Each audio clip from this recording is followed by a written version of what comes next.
Hello, everyone. Good evening. Happy New Month and happy Sunday. We'll be starting the webinar now. Thanks for joining in, even with your busy schedules. We know you're supposed to be resting by now. Please, we would appreciate if you can mute your mics so that we don't obstruct the presentation of our moderators, please. Thank you so much. Thank you very much. Okay, so as we all know,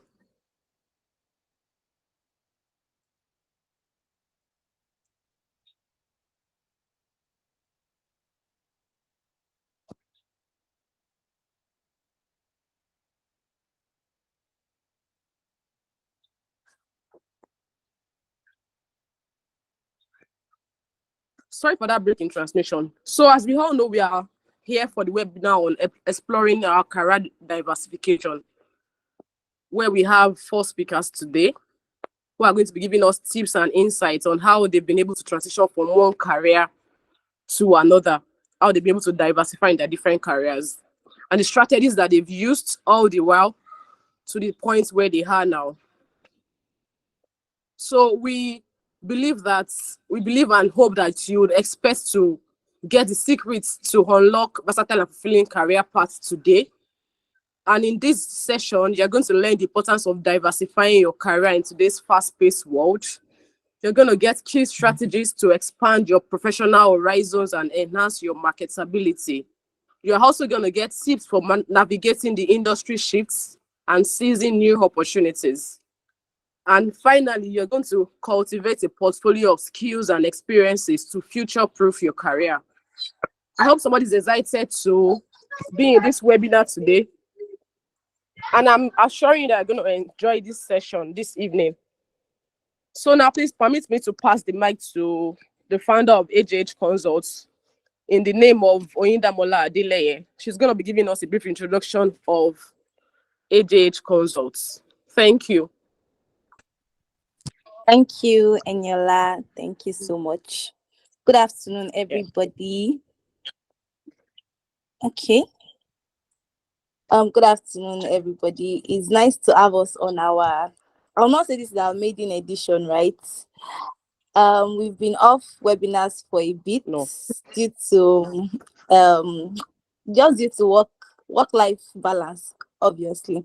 So I'm so happy to be here today. I'm so happy to be doing this. So today, like Eniola already gave us the brief of what today's webinar is all about, is we are coming to learn strategies about work, obviously, our careers. What strategies do we need to put in place? Kindly excuse my voice. I'm so sorry for that.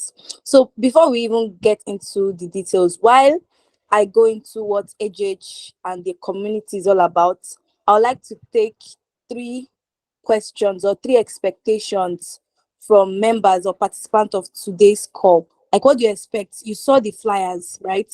And what motivated you to join the call this evening? There could be, you have 1,000 things you could be doing instead of being here this evening. So what motivated you to come for today's webinar? So before we get to that, please, you can just signify by using the raising of hand feature on the Google Meet, right? And also, we'd like to tell you that this webinar is currently being recorded. I'm sorry we didn't tell you before we started recording. This webinar is currently being recorded. Yeah. So at AJH Consult, what do we do? The full meaning of AJH is Accounting Job Hub Consults. So we're a community of accountants that we are a community of accountants, right? A lot of people will know us. We have different WhatsApp group. Most people know us through job placement, accounting vacancies, and the like. But today we'll let you know who we are and what we are all about. So who we are, what we do as Accounting Job Hub Consults is that we provide accounting vacancies, career advice, career tips, trainings, and workshop as they relate to the accounting profession. So that's one of the things we are doing here. Like, this is one of the ways we carry out our vision and our mission at AJH Consult, right? We do monthly webinars, we do free and paid tax training. Most of our free trainings are on on our YouTube page. The link will also be shared for people that will also be needing the recording over time. Then also, we provide learning and personal development materials, resources for professionals in the field. So this, I'm sure some of us most of us might see this link on either my our LinkedIn page or on our communities. I know most of us are from several of our communities. We have different WhatsApp group, right? So I'm sure most people for people that don't know about it, probably they shared it to you. You know that we have a community, a very vibrant community where we share resources, we share material, we brainstorm, we do peer-to-peer mentoring where you can learn from other people and you can get ideas, you can get insights into problems you are facing at your work. You need career guidance and the likes. Then also, through the vacancies too, sometimes we also help firms recruit qualified accounting professionals. Probably you're an account officer, anything in the accounting profession. So sometimes people reach out to us personally to get them seasoned accountant. So our motto in accounting job hub is to be a one-stop shop for quality accountants. So we want to be able to beat our chest that, oh, we have qualified accountants we can recommend for positions that when you go for interviews you get the job. And we've had a lot of testimonials where people said they saw a vacancy on our page, they applied and they got job. We've had myriads of testimonials regarding that, right? Then why was AJH bettered? AJH was bettered out of the need to bridge the gap. So we realize that there's a gap between the skills that accountants have and the skills that the employers want, right? So we just saw that most accountants don't even know the basics of accounting. They don't even have the required skills they need to function properly as an accountant. So accounting job hub was bettered. We first started from vacancies, then we moved to webinars, trainings, and several things we've been doing over time. So we bettered AJH to help skill up unqualified accountants, probably a recent graduate, you're an undergraduate, and partially qualified accountant, probably you started working and you don't have the required skill sets to be world-class accountants that can compete on the global scene. Sorry. So we noticed over time, we've been hearing that accounting is fading out, accounting is going extinct. So what are you as an accountant? What skills are you getting? What skills are you putting in place to ensure that what skills are you putting in place to ensure I get that mixed you will person. not be an outdated I get accountant? class. Sorry about that. I've muted the person. So what skills are you getting? What are you putting in place to ensure that you will not be extinct? So that is why we take on monthly webinars to enlighten finance professionals, to enlighten accounting professionals on the future of accounting, on skills you need to take. So the floor is open, right? Like, ask your questions. We have seasoned professionals on the call that will be taking us through career strategies that can help us to navigate our career to take the next level in our career. Please, we need a lot of questions. The webinar is for you, it's not for us. The webinar is for you to ask questions on your mind. I hope you even jotted it down. So for time, because we are fast spent, for the three people I told that maybe they should, can you just use the chat box to type in your expectation while we introduce our first speaker for today? So like I said earlier, to just know more about us before I hand over the mic to Eniola. Our vision is to be a one-stop shop for quality accountants. So when you're looking for quality accountants, you can come to any of our community and you can you can let's say you can pick or you can shop for accountants on any of our platforms, right? Then our mission is to train world-class qualified accountants that can compete on a global scene, sorry. Then we have various business offerings, like I said earlier. We do outsource accounting, we help you prepare your books, talent acquisition, recruitment, outsourcing. We do CV revamping, LinkedIn optimization, CAC registration, IFRS, IS training. Then we have tax consulting and training. So then we also do accounting software implementation. So today is all about you. Thank you for listening to our vision. Thank you for listening to what AJH is all about. So I'll be Eniola, you can take the floor. I'll stop presenting shortly. Okay. Okay, thank you so much, Oinda. I'm very sure Oyinda did enough justice to all that we are going to expect in today's webinar. And she gave us the full download of what AGH is all about. So you already know that if you need very quality accountants, AGH is the place for you. So without wasting so much time, we'll dive right into the webinar and the purpose we are here today. So we are going to be welcoming our first speaker in the Emmanuel Obuike, a human resource business partner. He's been a strategic HR professional with over 5 years of experience. He has expertise which spans across QSR. QSR is quick service restaurants, banking, human capital consulting, transport and logistics, FMCG, manufacturing, and healthcare industries. He also has core competencies which includes talent acquisition, tech recruitment, learning and development, performance management, employee relations, engagement compensation and benefits, and also organization design. One business partner that connects great talent to organizations. It provides people-centric solutions to leading organizations across diverse sectors. Emmanuel is a talent manager who fosters employee attraction, retention, and development. Emmanuel is the founder of Career with Noel, a career platform on WhatsApp with over 1,000 members. He's also an associate member of the Chartered Institute of Human Resource Management, CIHRM. He also holds an executive MBA with an option in human resource management from Throne Management and Business Institute, Switzerland. Please make welcome Oguke. He's going to be taking us on our first session this evening. Please let me see your welcoming emojis in the chat box. Let him feel greatly.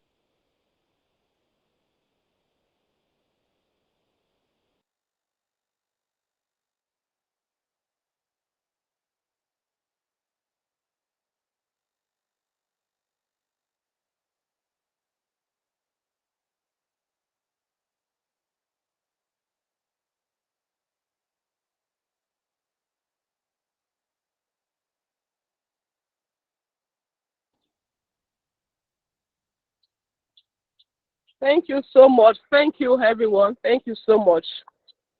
Mr. Emmanuel, please, you have the floor, sir. You can start your session.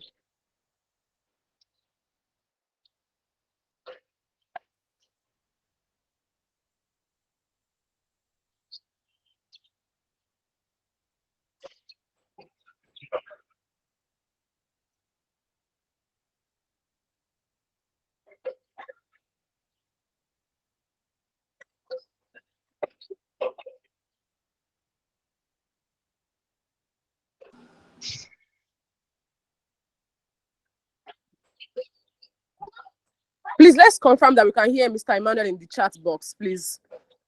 Can somebody please confirm?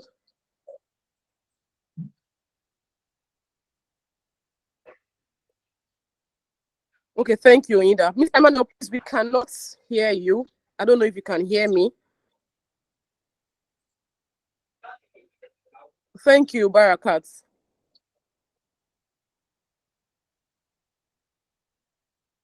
Please, let's give him some seconds to fix his audio.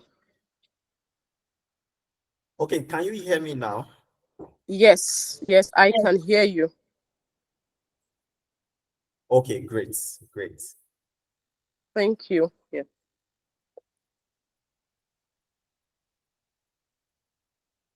Okay, thank you so much, everyone, and a beautiful evening to you all. I'm so excited to be here, and thank you, Madam Oyindamola, for this opportunity. It's always an exciting moment for me to always share knowledge, and rub minds together with people. So I'll just sharing my screen. Just give me a moment.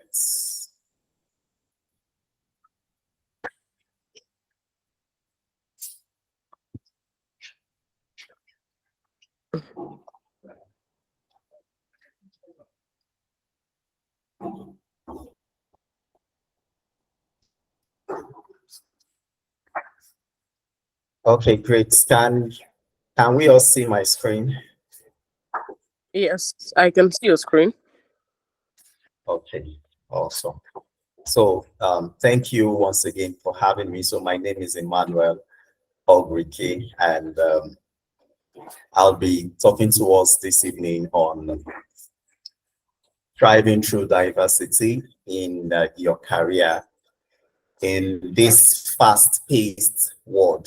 As we all know, we are in a fast-paced world, and we are also in a fast-paced work environment for majority of us. So we want to just look at how we can thrive through diversity in a fast-paced world. So I'll start with the introduction. So career diversification is simply exploring multiple paths and opportunities within a profession, industry, or even beyond. So that's what career diversification is all about. For most of us must have been hearing the word career diversification, and we are just wondering, what does this mean? What does this mean? So this is just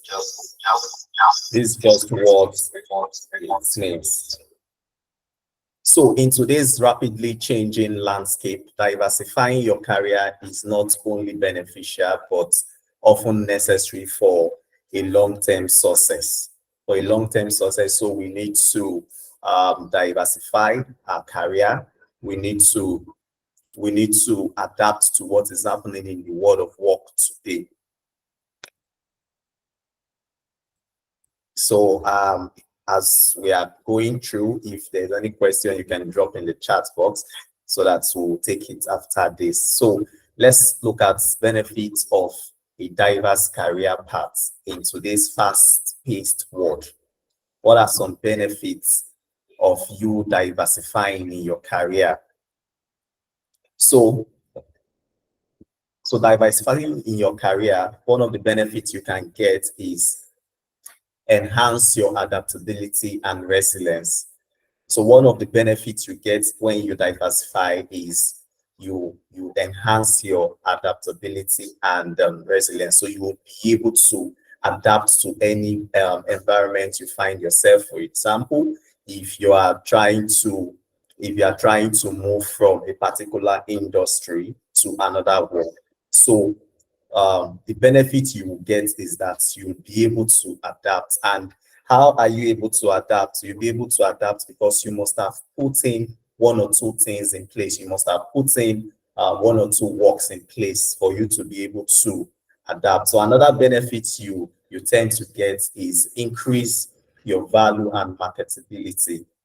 So your value will be increased because you've worked in diverse industries. You've worked with diverse people from different culture, from people with different way of life, people with different tradition, and all of that. So you now wanting to move again is going to increase your value. Of course, the employers will know that this person is coming from a multinational. Let's say you are coming from a multinational and you want to, join an indigenous fair. So that's alone, coming from a multinational alone has already increased your value, that's increased your market value. So even the employer that wants to, bring you on board will first, look at, give your CV a double look to like, this person that we want to bring in into this workplace. Are we able to, can we afford this person? So when you hear employers start using the word, can we afford this person? So it simply means your value truly has increased. So another benefit you tend to get is it provides you with a sense of fulfillment and purpose. A sense of fulfillment and purpose. When you are diversifying, you are moving from one place to the other, you get fulfilled. Most times we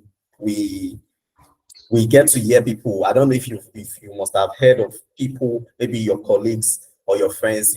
You hear them say this, that I am no longer fulfilled in this my current role. I'm no longer fulfilled in this my current company, you know. So when you hear people say this kind of things, it simply means that they want to switch, they want to diversify. So, and if you finally move to a new industry, give yourself, let's say, 3 to 6 months, you begin to see that you are finding this fulfillment. You are finding this fulfillment. You are having this sense of fulfillment and purpose as well. So another benefit, it opens new opportunities and possibilities. Of course, when someone is diversifying, the person gets to get new opportunities and around you. Also, it helps you stay ahead in a rapidly changing job market. It helps you stay ahead in a rapidly changing job market. So these are some of the benefits of a diverse career path in today's workplace. So we quickly move to strategies for diversifying your career in today's fast-paced world. So before we move into this place, let me confirm that I'm not alone on this call, and I'm not speaking to myself. So if you are still with me, you could just drop your favorite emoji, so I will be sure that I'm with you.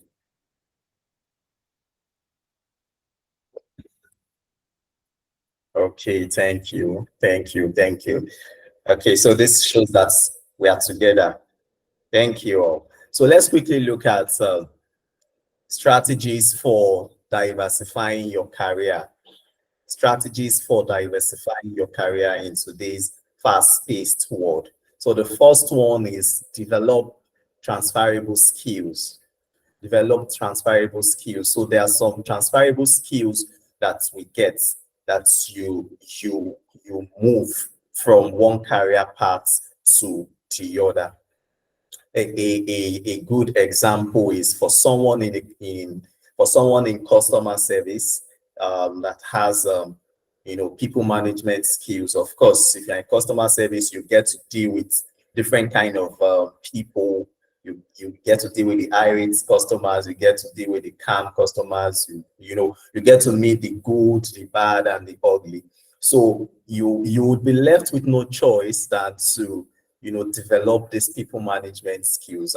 So for someone in customer service and you want to diversify, you want to move to HR, so you'd agree with me that your people management skills is a transferable skills that you can bring into HR, because in HR you're also dealing with people, but this time around you are dealing with your internal customers, which are your stakeholders. But there, as a customer service person, you're dealing with external customers. So that is the transferable skills. So you run a skill audit, you look at the skills that you have, you look at the skills that you'll be needing in the career switch you want to make. So you do a skill audit and you look for the ones you can transfer, and the ones you cannot transfer, which is also not applicable to the career path you are trying to diversify into, you can also develop. Them. So another one is expand professional network. So if you want to diversify, you have to expand your professional network, because you can't do this alone. That is just the truth of the matter. You can't do this career thing alone. Even apart from career, you can't do life alone generally now. So you have to expand your professional network. You have to connect with like-minded people. You have to connect with professionals across various fields, especially for you that want to transition. You have to start connecting with people that are in that particular field that you want to transition into. Also, you have to enhance adaptability and resilience. That is also another strategy that you'll be needing if you are diversifying. Also, continuous learning. Continuous learning, you embrace lifelong learning by attending workshops, just as we are now. This is a webinar. Is because we all that are in attendance is because we want to learn one or two things. That is why we are here, and we are fans of learning. So that is why we are here. If learning is not of advantage to you, you won't be here this evening. So another strategy you need to diversify in your career is embracing lifelong learning, attending workshops, attending webinars, reading extensively as well. You have to read extensively, especially when you want to acquire more knowledge. So you don't just read during exams. You don't just read because you want to read. You read because you want to acquire knowledge. You read because you want to expand in your learning capacity. Also, another strategy is exploring new industries and roles. Exploring new industries and roles. Yes, for you to diversify, you cannot sit one place and say you want to diversify. You cannot be in your company for 10 years and you say you want to diversify, you want to learn new things, you want to do this, you want to do that. No, you have to explore. You have to explore other industries, you have to explore other roles, you have to know what is happening in any of those places. So these things too would help you. Also, you need to stay competitive in the job market. Stay competitive in the job market. How do you stay competitive in the job market? Let's even start from your CV. You have a good CV, a catchy CV, a CV that when recruiters see it, they will be like, wow, a CV that can get you an interview invite. You get. So these are one of the ways you stay competitive in the job market. Your LinkedIn page, you optimize your LinkedIn page to look standard. What the information you have in your CV should tally with what you have on your LinkedIn. So these are the ways that you can also stay competitive in the job market. Then finally, you build a personal brand. Build a personal brand. For a lot of us, if you ask what is your personal brand, a lot of us might not have or know what it is. But building a personal brand has to do with what you are known for, what people identified as. If I use myself as an example, if you hear of Emmanuel Ogwe, one only thing that comes to your head is that Emmanuel is an HR professional. If you even search for Emmanuel Ogwe, you will see that I'm a HR professional. So that is even the first thing amongst other things that I am or I can be. But the very first thing you would see about me is that I'm an HR person. So that is my personal brand. That's my personal brand. So what is your personal brand? So this is a question. I'm throwing this question to the house. Let me see it in the chat box. What is your personal brand?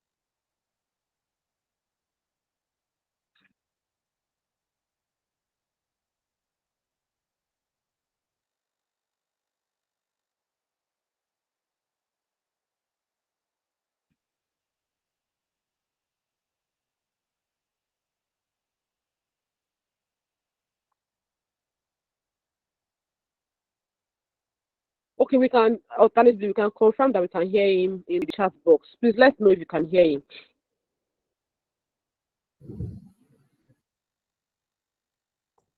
Can you hear me?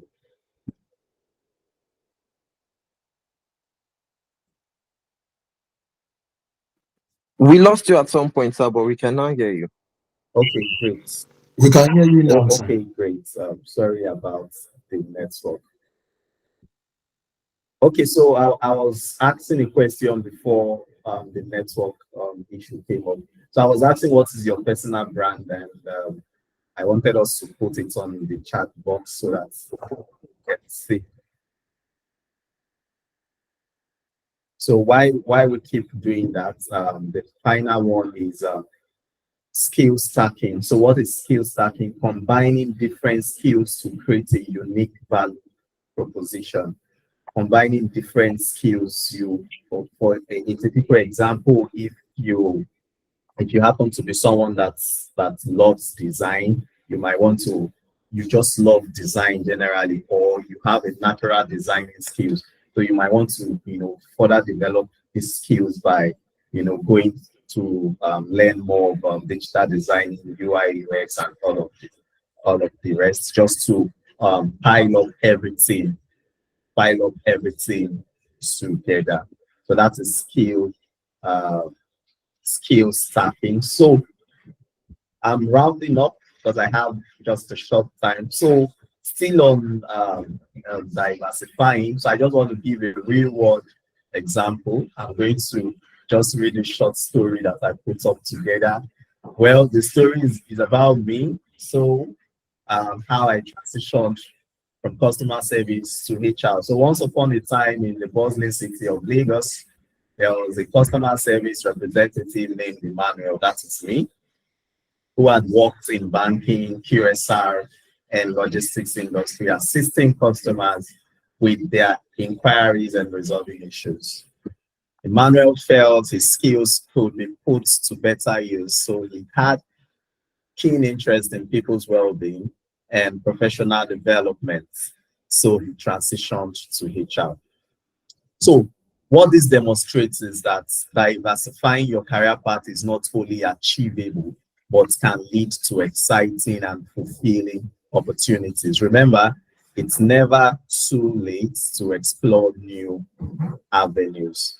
So in conclusion, diversification doesn't mean spreading yourself too thin. Focus on areas that align with your passions and strengths. Be adaptable, resilient, and willing to explore new avenues. Thank you very much. So I'll take questions for the next 5 to 10 minutes before we proceed. Thank you.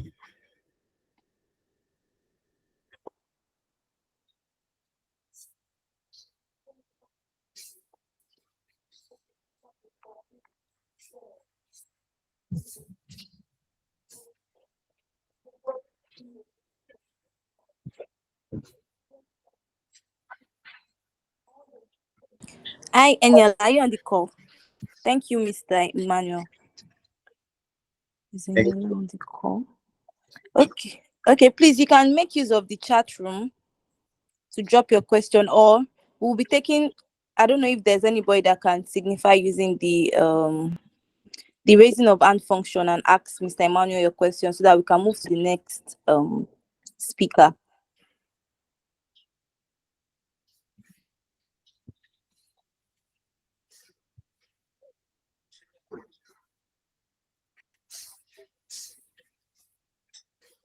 Please, let's drop our questions, or do we want to take the questions after the webinar? So we'll just compile it, then you address your question to the speaker so I can move on to the next speaker. We are waiting for your response. Okay. Okay, Oida, I think we should gather the questions together so that Together, then yeah, would address it to, yeah. Okay, to the all right, that's fine. Thank you so speakers. much, Mr. Emmanuel. Yeah, thank you very much for the wonderful presentation. So thank you all for joining us. We'll be moving on to the next session. So the next speaker is Tolu Lokpe. She'll be talking on key strategies to expand your professional horizon and enhance your marketability. So kindly, I'll be sharing Tolu Lokpe's summary, a professional journey in a bit. Please hold on. Thank you, Inda. Ola, you're back. You can take on, right? Okay. I was about sharing Tolulope's professional career, what's it called? Profile. A career profile. Yeah. Yeah. Okay, can you take it on? Okay, thank you. Thank you so much. So you can still share for other people to see. So sorry for the break in transmission. It was my network. I'm so sorry about that. Okay. Okay. Or you can take it up. You can just read it. Yeah. Okay. Okay, no problem. Thank you. Okay, so thank you, Mr. Emmanuel. Thanks for that great session. So now we have Mr. Tolulope as our next speaker. Tolulope Aigbiniode, ACA, MBA, is the head of strategy and special projects at Advancedly. She has over 8 years of experience in consulting, operations management, technology, and financial inclusion. She's also specialized in strategy development, program design, business transformation, and technology implementation. She has expertise in financial inclusion, payments, MSME financing, retail banking, financial technology, and insurance. She has worked at KPMG, Softcom, Eyowo, and Advancedly, while she's contributing to business growth and transformation. Tolulope holds a BSc in accounting from the University of Lagos, also an MBA from Lagos Business School.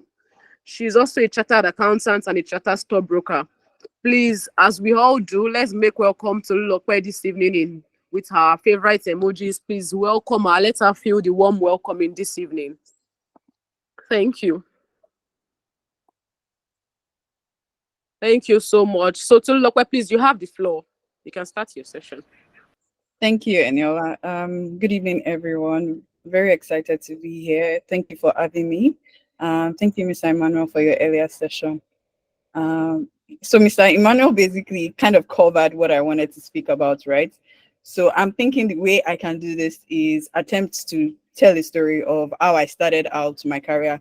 And perhaps maybe we can build on what Mr. Emmanuel has said, giving you real life examples, right? So permit me, guys, to use a different approach. So I wouldn't be sharing slides. I would go the approach of telling my story, also using the pointers from Mr. Emmanuel's last slide on how you can diversify your career and like things to do, strategies for diversifying your career, right? So I will also attempt to use my slides to tell my story as well, but I wouldn't be sharing them, right? I think the first thing for me is when I was in Unilag, I was studying accounting, right? Fun fact, guys, I went to school with Eniola Obagufi, so that's how I know this. Eniola and I studied accounting together. Yeah, so while I was in Unilag, right, studying accounting, I was also taking the ICANN exam, starting with AAT. You know how you get into AATs through your SSC results, right? So I started taking AAT when I was in 100 level second semester in Unilag, right? And that's how I became a chartered accountant right before I graduated Unilag, right? Then after that, I also went on to take the Chartered Institute of Stockbrokers exam. When I was going into school, right, I didn't know what I wanted to study. It was between economics or accounting. And my mom convinced me, I wanted to be a stockbroker by the time I was a graduate, right? My mom convinced me that, oh, economics and accounting were the closest courses to that, right? Then she also said, oh, if you come out with your ICANN, you only have to write one level in CIS, that's Chartered Institute of Stockbroking exam, to become a chartered stockbroker. So in my head, I was like, okay, so I can just accumulate all of these things before I graduate, right? And that was how I got into accounting, right? So it's not like accounting was my first choice. Let's put that as a background for why I'm not a practicing accountant, right? So by the time 400 level came, we had to make the decision as to, I mean, for everyone, it was clear. For everyone, I think for most people, it was clear that, oh, they were going to go on to become accountants. But me, I was already scarred by ICANN and by studying accounting in Unilag. So I was like, I'm not sure I want to go and be doing this in real life, please.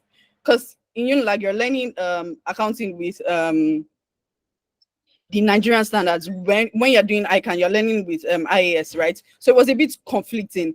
And also it was too much information. And I'm like, in real life, if this is what I'm going to be cramming to be able to function, I'm not about that life, right? So I then decided that, okay, I'm very clear on what I don't want to do, which is accounting. Now let me explore whatever options are available to me, right? So that's the first lesson there, right? Understanding where you want to play in. The first lesson here is understanding where you want to play in. And some instances is understanding where you don't want to play in. right? So I was very clear on where I didn't want to play in, which was accounting. I wasn't clear on where I wanted to play in. Then in our 400 level in Unilag, you get these things. You get companies that come into Unilag and you can write their entry level exams, right? So we had people like McKinsey, Access Bank, KPMG, etc. coming, right? And I went through some of these people's processes, and I kind of just forgot about it. Then towards the end of ASU strike, I get a call from a company, and the company is KPMG, and they're like, oh yeah, we're looking for interns, graduate interns for our management consulting team. Are you available? I mean, I've been home from ASU strike. Obviously, I'm available, and this was also a way for me to learn, because that was the first time I was hearing about management consulting. So this was a way for me to understand something outside of accounting. I was like, yeah, I'm available. So I went for the interviews and went through the interview process and got in for a 4-month internship with KPMG just before I went for NYC. And I think that opened my eye to a lot of things. Just doing an internship in KPMG, and particularly not in audit or tax, and particularly in management consulting, it helped me open up my eye to see that, okay, definitely I didn't want to go into audit or tax, but management consulting was an option for me, or deal advisory. So getting into deal advisory, you needed to be chartered. I was already chartered by then, so it wasn't really a problem. So for me, coming back to KPMG after my NYC, I needed to decide if I wanted to go to deal advisory or management consulting. So let me give you a bit of background. Management consulting focuses on solving business problems, right? What the problems can be ranging from designing a corporate strategy for them, to doing cost optimization, to looking at their org structure and remodeling it, to doing business plans, setting up new businesses, doing feasibility studies, and all of those things, right? So obviously, it took into consideration my accounting degree as well. It was easy to do analysis, research, etc., understanding macroeconomic concepts and how they affect businesses because of my accounting background and the courses I taken in undergrad, right? So it did make sense. It was not a hard pivot. It was like, okay, accounting is a foundational this thing that also gives me an added advantage in that space. For deal advisory is a bit similar to accounting in the sense that it's core finance, right? You're dealing with numbers, but it's almost like just you're doing is futuristic planning as opposed to historicals that accounting largely focuses on, except when you're doing budgets, right? It was heavy on like the corporate finance side of things, investment banking, deal financing, deal structuring, etc. And I thought to myself, that's kind of still very similar to accounting, and I don't want to be deeply rooted in finance. I want to be able to transition to become the COO or CEO of an organization. That's the career path for myself. I mean, I might not be clear about how to get to that place, but I know the kind of skills I wanted to build along the way. And for me, management consulting was what gave me those skills, right? And just based off that, right, I made a plan to come back to KPMG after my NYC or go to other consulting firms like the McKinsey's, BCG's, etc. if I couldn't get into KPMG again. But I already kind of liked the culture in KPMG and already had like a network of sponsors in KPMG just off my internship. Okay, that's another lesson, even though it's lower down on my list. So also in pivoting your career, when you get into new spaces and you're trying to decide if this space is for you, I think the first thing to do is you need to, after identifying what you want to do and making a plan to get into those spaces, when you get into that space, you need to build resilience and be humble. You're going to fail when you first get in. You're going to fail a lot. Don't expect to be a superstar. Like, you're just getting there. You're just learning the ropes. Even with your accounting background, there are certain things you don't know, and you need to humble yourself. You need to humble yourself and take a lot of L's, because if you're not willing to fail, I don't think you're willing to succeed. You need to be very bad at something before you become great at it. If you start great in anything, like if you start off bad at something, does not mean you should give up immediately. You need to be resilient. You need to tell yourself every time you fall down, you need to pick yourself back up. My first year was a lot of failures, even after I got back post my internship, because internship is soft, but when you come back, like when I came back my first year, it was a lot of crying, a lot of doubting myself, a lot of, oh my God, am I ready for this? I'm like, is this what I really want to do? Because I'm taking a lot of failures. Like, am I really good at this? But I promise you, if you survive that phase of your career, right, it goes up from there, right? The second part for me is, after you are learning all of these things and taking your L's, continue to like soak in all of that knowledge. the thing about the thing about management consulting is you enter as a generalist, but depending on the project you're exposed to and the kind of work you do, it's up to you to become a subject matter expert. Someone like me, immediately I got in, I decided that I wanted to become a subject matter expert in. So in KPMG, we have different verticals in the management consulting team, in financial services, etc. I have an accounting background. My parents are also in financial services. So it means there's a lot of knowledge I have in financial services that I can bring to bear. I already mentioned that I wanted to be a stockbroker. So it meant my knowledge on financial services wasn't limited to just accounting, right? My dad was also a stockbroker, so we used to have conversations. So I already knew a lot of things going in. So I thought to myself, if I want to niche down, I want to do financial services. But in the KPMG management consulting practice, you cannot become a superstar if you are in banking, because everybody is in banking. If you know the KPMG's banking industry customer satisfaction survey, that's already something KPMG was known for, right? So I thought to myself, what are the spaces that I can make an impact and make a name for myself, right?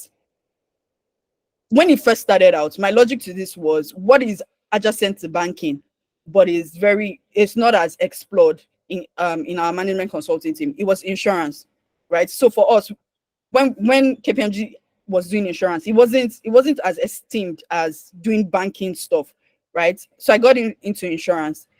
I had to go lobby to say, oh, whenever there's an insurance project, I would like to be on an insurance project. You also need to go and advocate for yourself. That's another lesson. Advocate for yourself to be in these spaces.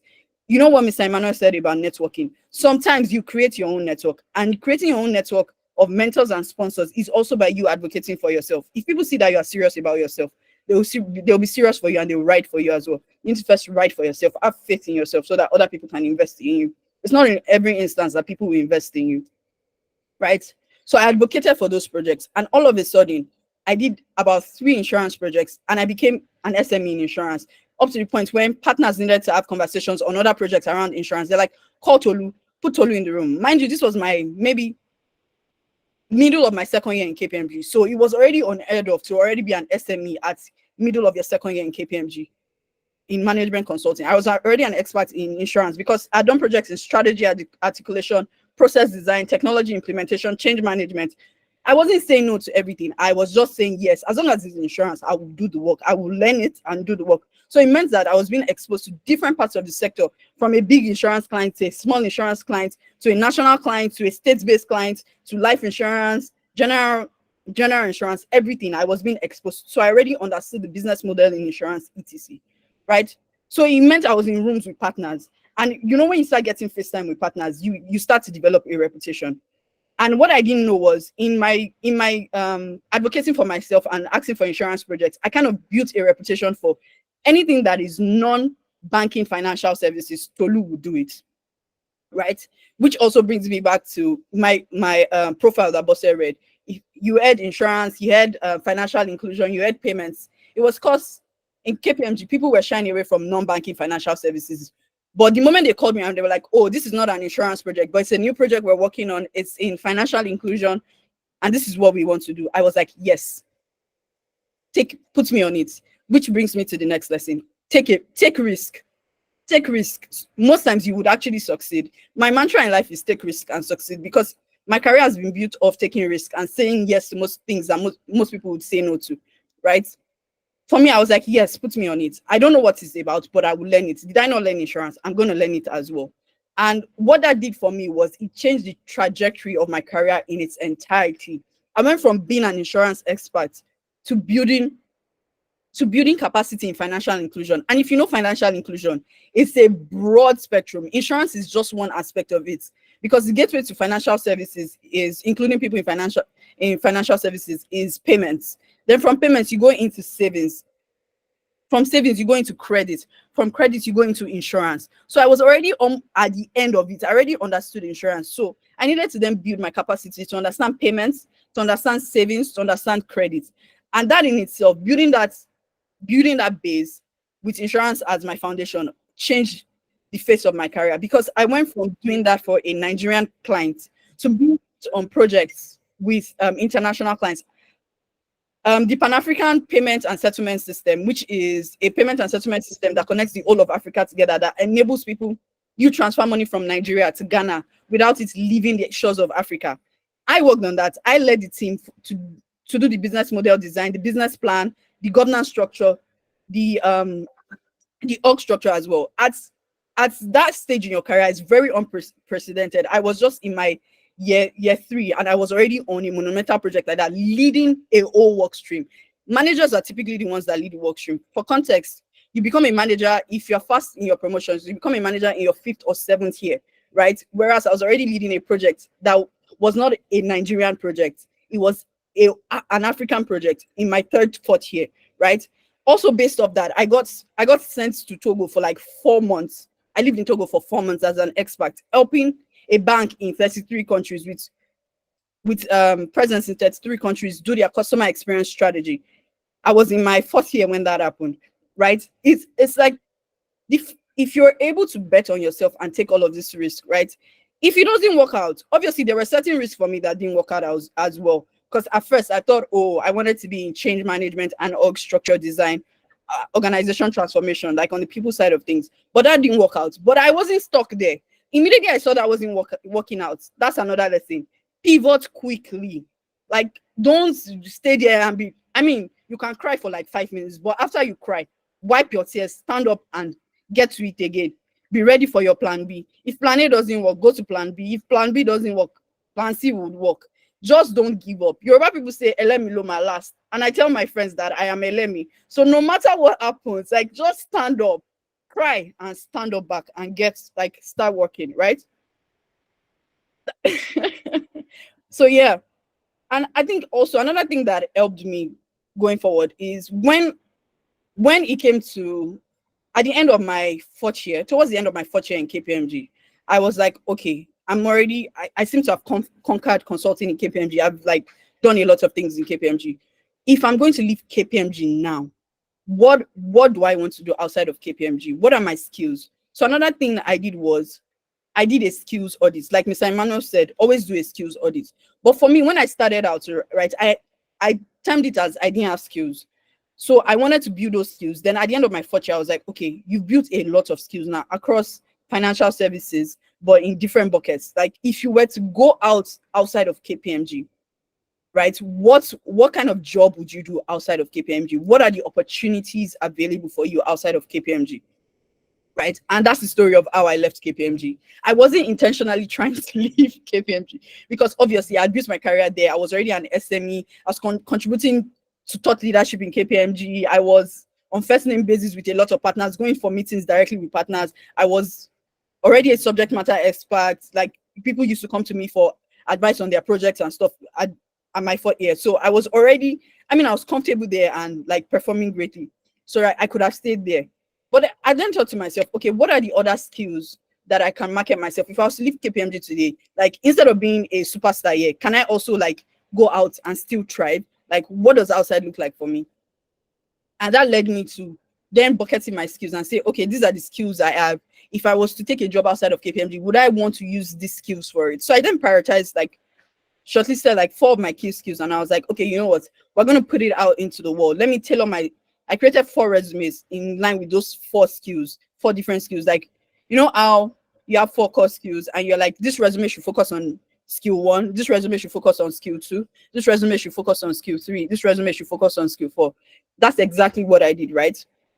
And when I did that, I started applying for jobs that went into those buckets. So I think it's also very important for us as professionals to always perform the skills audit and do a market refresher to see if those skills are relevant in the market and the what of the relevance. You know, certain skills would bring in more income or more career growth for you than other skills, so that you know how to prioritize your next move. In planning your next move, you don't just jump. I think maybe I shouldn't say that because there are different considerations in making career jumps. Some people is monetary, some people is the roles or the next phase of their career or having more time and more opportunities for themselves. Right? In making my own decision, it was a case of, oh, I want to go for my MBA. What kind of job would challenge me but still give me an opportunity to go for my MBA? And those were my considerations. So I ended up taking a job that was outside of, it wasn't consulting anymore. It was in a tech company, right? It was a solutions design job, solutions architect job. And what this essentially meant was based off the products that organization had, I was designing I was designing solutions for clients. So a state government can say, oh, I want to give 100 SMEs money. How do I go about it? I'm going to then go back and say, okay, these are the products my organization has, and these are the ways we can combine it to solve that problem, right? And for me, it was different from consulting, but it still used the same foundational skills because it was still the problem solving, it was the analytical thinking, it was the solution designing that I got from consulting that I was transitioning here. So I went from doing management consulting in financial services to now doing solutions design in technology. So I think another thing for me was I also wanted to diversify the sectors I had worked in, right, as well, so that it will not be like, oh, I only thrive in consulting and only consulting in financial services. Let me see what technology has in store for me. And also, technology was a fast moving or a fast rising sector in Nigeria. So I also wanted to get into that early so that it will not be at the tail end of my career when I'm struggling to learn the ropes. I'm a big fan of learning. So, but I want to do it while I'm young, while I still have the capacity for it, right? So that was another consideration for me. And I kind of did that, right? So it also fits into the don't be afraid to pivot and take risk. The risk of going into technology could have backfired heavily on me, right? But thankfully it didn't. I mean, and if it did, I most likely would have been fine because part of also, I think failure is not the end of the world. It's just redirection. You've learned a lesson on how not to do something, so just do it another way, right? So that's also like a key lesson you always need to learn. When you fail, pick yourself back up, right? And also it's also very important that as you go on this journey, right, don't isolate yourself. There are people you pick up along the way. I think for most people, they look upwards and say, oh, they want mentors and sponsors. Those people are great to have in your career. They really changed the trajectory of my career in KPMG. After I started advocating for myself, I accumulated mentors and sponsors along the way. However, your peers, people you start with, are going to make the most impact on your career as well, because people underestimate the value of peer-to-peer leadership and the opportunities that your friends or your peers are sitting on. Most of your recommendations might actually come from your peers. In my career, most of my recommendations or referrals have come from peers. My work in technology, it was someone, my peer, that recommended me. When I was telling her about the skills audit I did, right, that, oh, I have skills in change management, in this, in that. She was like, oh, someone actually reached out to me that they're looking for someone in change management, but I turned it down. And I know you are very tight to KPMG, you don't want to leave, but like, just send me your resume, let me send it. And that's the story of I actually left KPMG. It was supposed to be a change management job, but when I interviewed and they saw all the things I could do, they were like, no, I think you'll be a better fit for solutions design. So always be open to things, because what I started out as when I wanted to leave was not what I ended up leaving for, right? But it was within the same organization. So as you continue to like look at opportunities, don't isolate yourself. Don't be open-minded. Think broadly. Don't niche yourself down and hide in that niche, because in exploring other places is where you most likely would go into the niche you want. And no knowledge is lost, right? Because from my career in technology, I then transitioned into payments, right? And payments is a combination of financial services knowledge and technology knowledge. And that's exactly what helped me to thrive in my payments career. And from that payments career, I've moved on into like this thing, right? I've moved on into my next role, which is in credit. And all of these things are tied together because I built my foundation in KPMG and I was willing to take risks. I was willing to know what I was willing to not know what I was doing. I was willing to learn. I was willing to lean on people within my network, ask for help, look for mentors, advocate for myself, right? And also along the way, I will continue to improve myself professionally. Just not saying, oh, I have a BSc and I'm chartered, and also saying, oh, I need an MBA to improve myself and to make my standing even stronger to get to where I want to go, right? Yeah, I think that's it from me. I attempted to keep the story short, but I think I might have said a lot of things. I apologize for taking your time, guys. But yeah, I thought to use storytelling to explain some more. I hope this worked and you guys were able to understand and follow. Thank you so much. Please, who is feeling the same way I'm feeling? You took our time, right? But I'm very sure we all felt you. You were as hot as Mr. Emmanuel. Your session was great. We loved the use of storytelling. It was a different dimension, and I'm very sure we all enjoyed it. I can see the different emojis. People are sending in their reactions. Thank you so much. Thank you for sending in your reactions. Okay, so I think we used the approach for we used the same approach for Mr. Michael. I think we decided to put his questions aside, then ask at the end. Please, Onida, can you confirm that that's what you did after Mr. Emmanuel's session? Yes. So that we'll just tailor the questions to each of their sessions Okay. after the entire thing. Yes, thank you. Okay. So thank you, Tolulope, for your session. We'll be going to the next speaker for this evening. We are sorry for the time that we have already, and we still have 2 more speakers. I'm very sure that we'll meet up with time. We have to finish the session by 6 p.m. and I'm very sure that we'll try to work with that time. We will not keep you here for too long.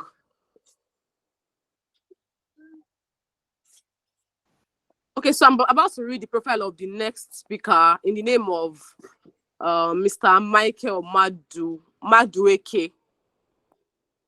He's going to be speaking about tips for navigating industry shifts and seizing new opportunities. So please permit me to read Mr. Michael's profile. Mr. Michael is a first-class investment analyst and a corporate trainer. He has trained over 1,000 trainees, which includes working professionals. Sorry, Eniola, hold on. Sorry.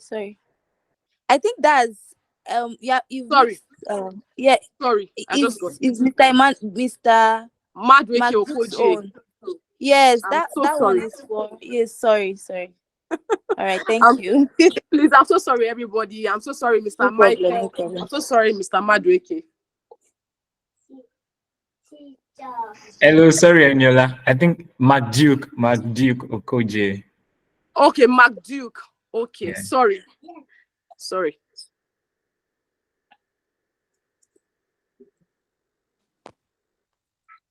Okay, so sorry about that, everyone. I'm so sorry. Okay, so please permit me to read Mr. Mark Duke's profile.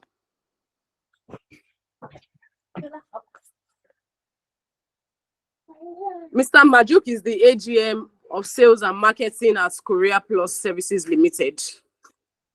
He's a self-motivated individual with high energy and precision. He's proactive and enthusiastic. He has a proactive and enthusiastic approach to diverse challenges. He has 14 years of experience in financial services and operations management in the banking sector. He's proficient in retail banking as manager and senior executive assistant. He has increased customer base. He has increased customer base by 65% and reduced operational costs by 30%. He's also an asset management partner at Collections Solutions Limited. He has led domestic operations and managed regional teams as head regional manager at Korea Plus Services Limited. He's an assistant general manager of sales and marketing at Korea Plus Services Limited. He's also a chartered accountant and a chartered banker. So we have 2 chartered accountants on our call this evening. So please welcome Mr. Magduk Okoje. Please let me see your emoji reactions. Please warmly welcome Mr. Magduk Okoje this evening. Mr. Okoje, please, you can start your session now. You have the floor, sir. Thank you so much, everyone. I can see the reaction. Thank you. Yeah, good evening, everyone. And Good evening. I think it's always great to be part of the AJH community. And before I start, I think I must commend the initiator of this great platform, as well as previous speakers that have come before me. And also, I've been on this platform for quite a while now, and I must confess, this is one of the best platform anyone that is in search for knowledge can be part of. Now, I actually got introduced to this platform by a junior colleague of mine, and who happens to be consistent in his quest for knowledge. So I'm really happy to be here. And when I was approached to be a speaker on this platform, I asked for the topic, and the moment I saw the topic, I had immediately I had some nostalgic feelings about my history and my past. And to God be the glory, it's really nice meeting everyone. So without wasting much of your time, I would also like to leverage on comments from the past speaker, Emmanuel and Tolu Lope, who have made my job today very, very easy. Now, I'll be speaking on the strategy for thriving in a dynamic job market. You will all agree with me that one of the most complex job environments you can find in any part of this world is actually in Nigeria. And the reason for such complexity is can be attributable to certain factors: change in government policy, um, information technology disruptions, a whole lot is going on. So before I go deep into my lecture, I would want to start by introducing the VUCA concept, which I want to believe a lot of us know about that concept. So the VUCA concept is a term that came about from the U.S. Army War College in 1987 to describe the complexity of the world business environment, what they experienced during the Cold War. What that term actually stands for is volatility, uncertainty, complexity, and ambiguity. And this is what our today's world represents. And these are some of the factors that makes our job environment very, very dynamic. And you would agree with me that to survive in such dynamic markets, you need to build a strategy that will make you thrive in such in such a market. Now, Michael has already Emmanuel has already done a lot, so I'll just leverage on what he has said. Now, part of the strategies that one can adopt in thriving in such dynamic markets, Emmanuel made mention of continuous learning and skills development.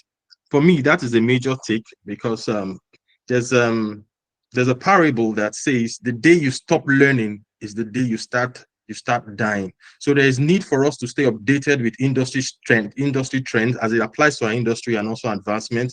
There is also need for us to enroll in online courses, attend workshops, and pursue certification, just like what AJA is offering now.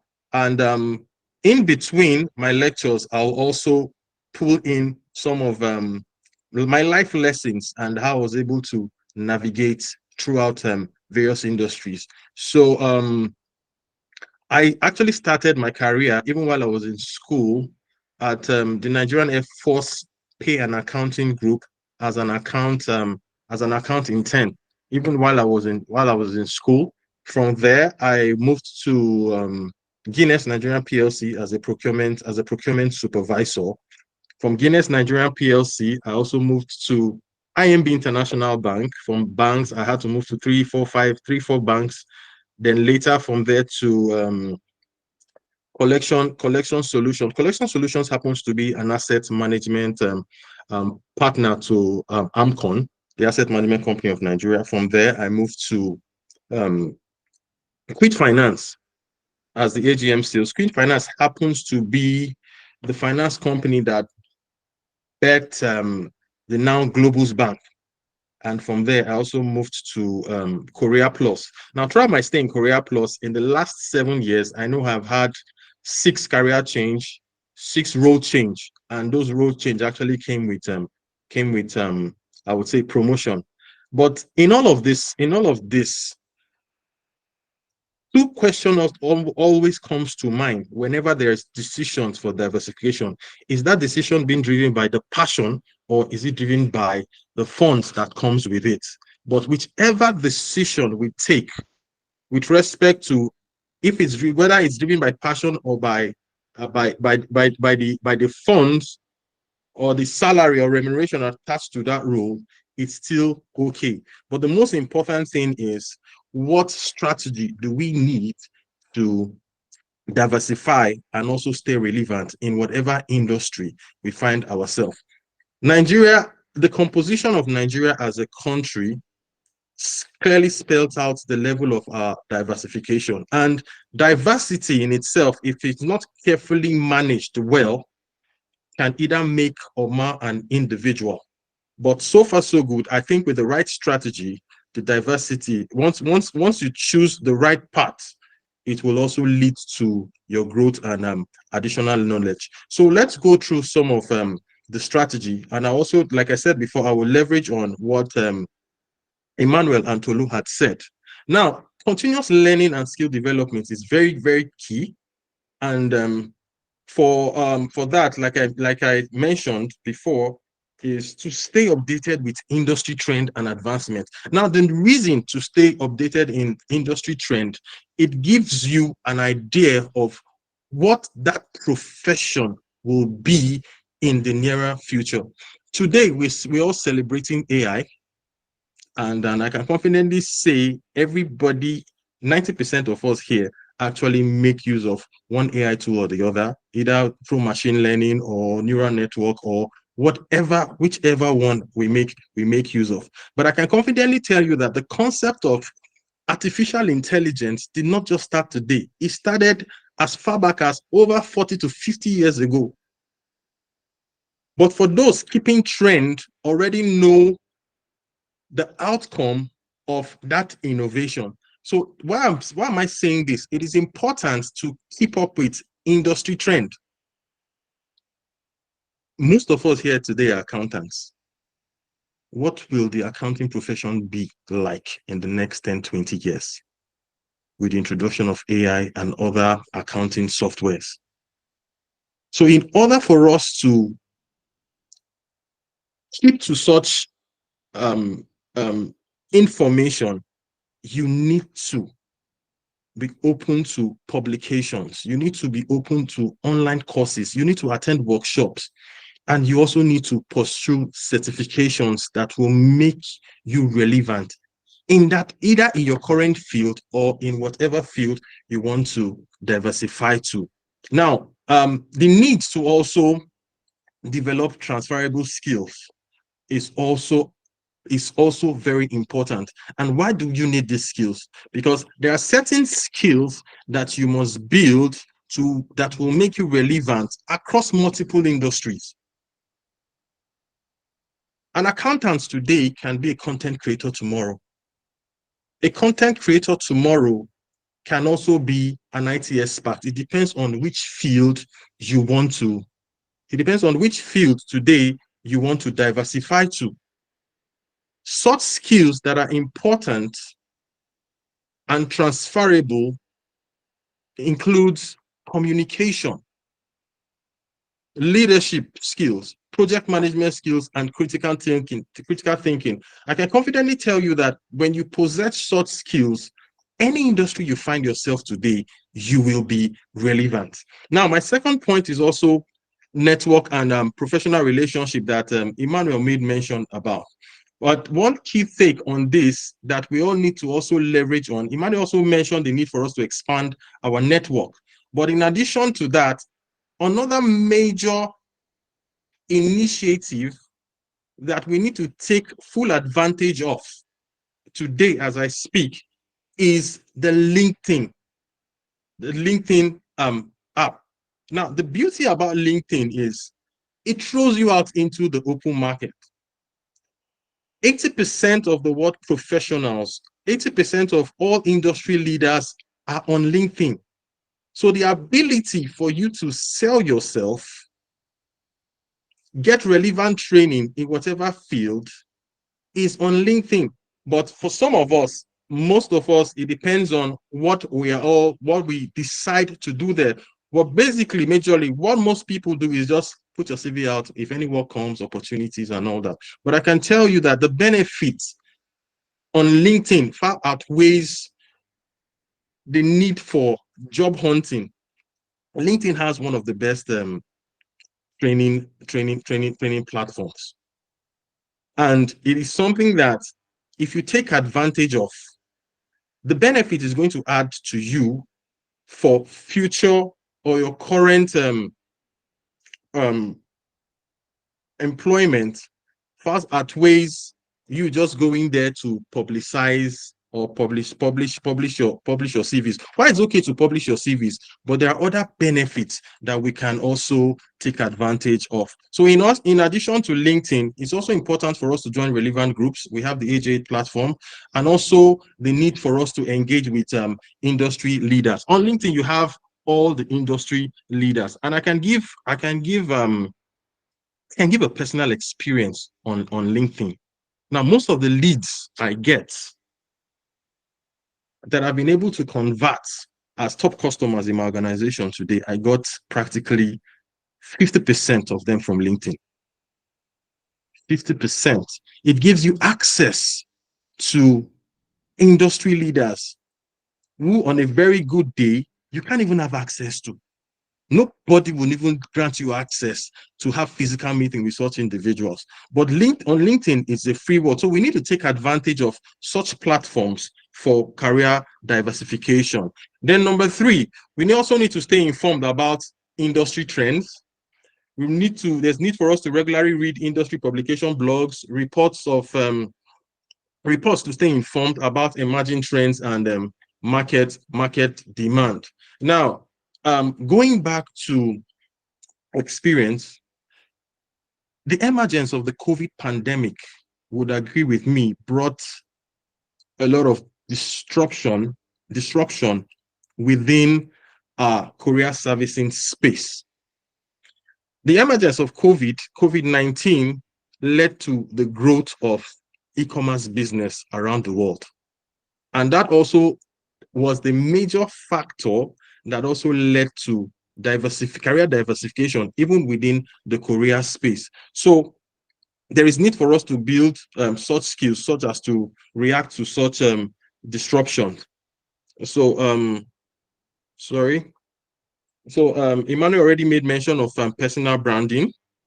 And I think what I'll also add is the need for financial planning and stability. When you're taking a decision to diversify on a new career, especially when it is from one industry to another, you need to understand that you're taking a risk, because you're entering into the unknown, from the known to the unknown. So you need to understand that you're taking a risk. And for you to mitigate such risk at the point of changing a career, the first thing is to maintain an emergency fund. Financial stability allows you to take calculated risk. And such emergency fund might be used to pursue further education or starting a new venture. In today's Nigeria, I like using Nigeria as an example. In today's Nigeria, you have more females today becoming new business owners. So everybody is diversifying from being an employee to be business owners. And for you to do that, it is only important or necessary that you make financial plan to see you through with the required skills.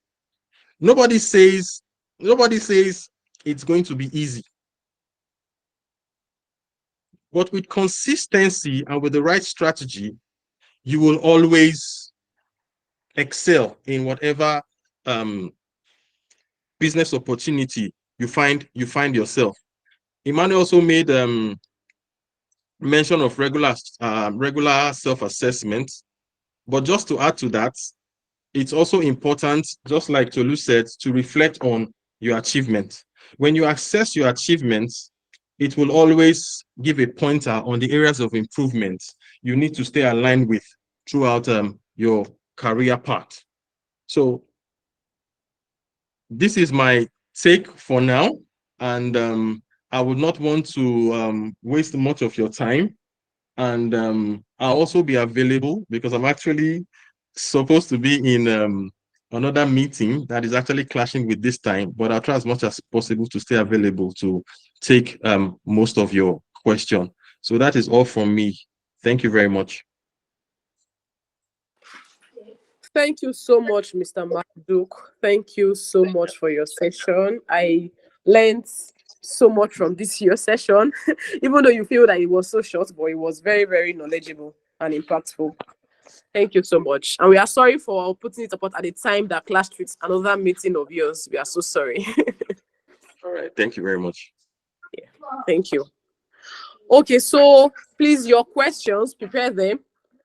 After the final speaker, after this final speaking session, we're going to take all questions. We're going to put them together. So whatever questions you have for Mr. Duke also, please put it aside.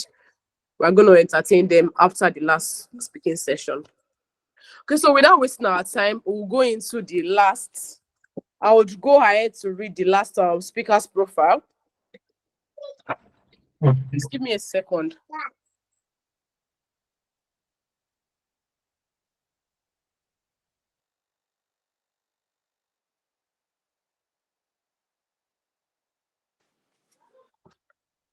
Okay, please permit me to read the last speaker's profile for this evening in the name of Mr. Michael Ayodele. He's going to be taking us on how to cultivate a portfolio of skills and experiences to future-proof your career. Mr. Michael Ayodele is a first-class investment analyst and a corporate trainer.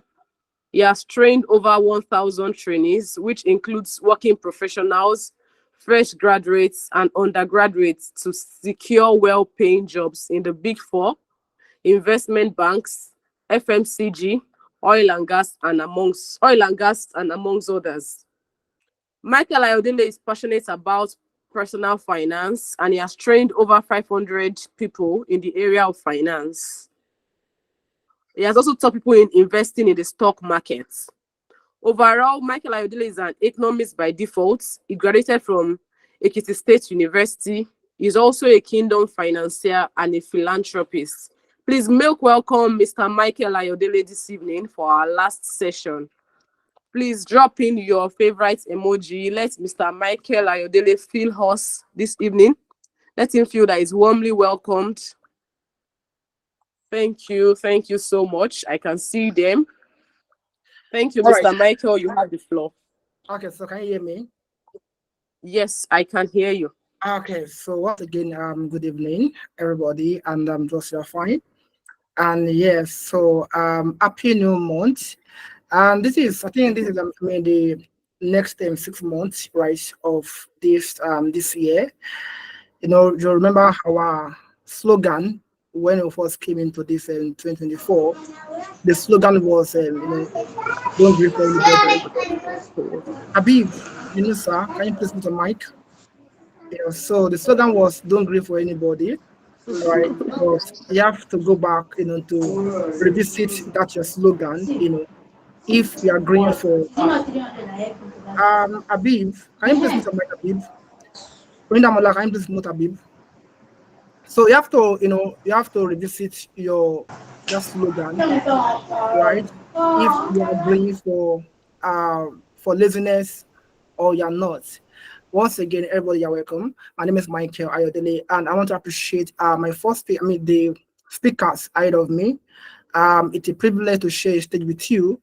And also, thank you very much, Eniola, for being our moderator. And to Olinda Mola Adeleye, thank you very much for this, for putting together this session for everybody. Yeah, so I think the three speakers have spoken well, and they have nailed everything. So before I continue, one thing is important, and everything I've said, right, and what I will still say, boils down to decision, right? Because decision is what make men, right? So you have to ensure that you make right decision, so don't just come here and hear and hear everything and that's all. So decision is very, very important. So you have to go back and make a chronic decision about this thing, because really your career is in your hand. So the kind of decision that you make, will determine the kind of outcome you are going to receive. So nobody choose consequences. Yeah. So nobody on earth, choose what? Choose consequences. Consequences come on the back of the kind of decision you made. And the most dangerous man, yeah, on earth is a man who has decided. Okay, so you have to make a decision. And that being said, the decision, we have to go back to how hungry you are, so how hungry you are for knowledge, as they have said, for learning, yeah, because hunger is also important. So once you make a decision, so then that decision will lead to hunger, right? And don't forget that nobody will give you food because you have mouth.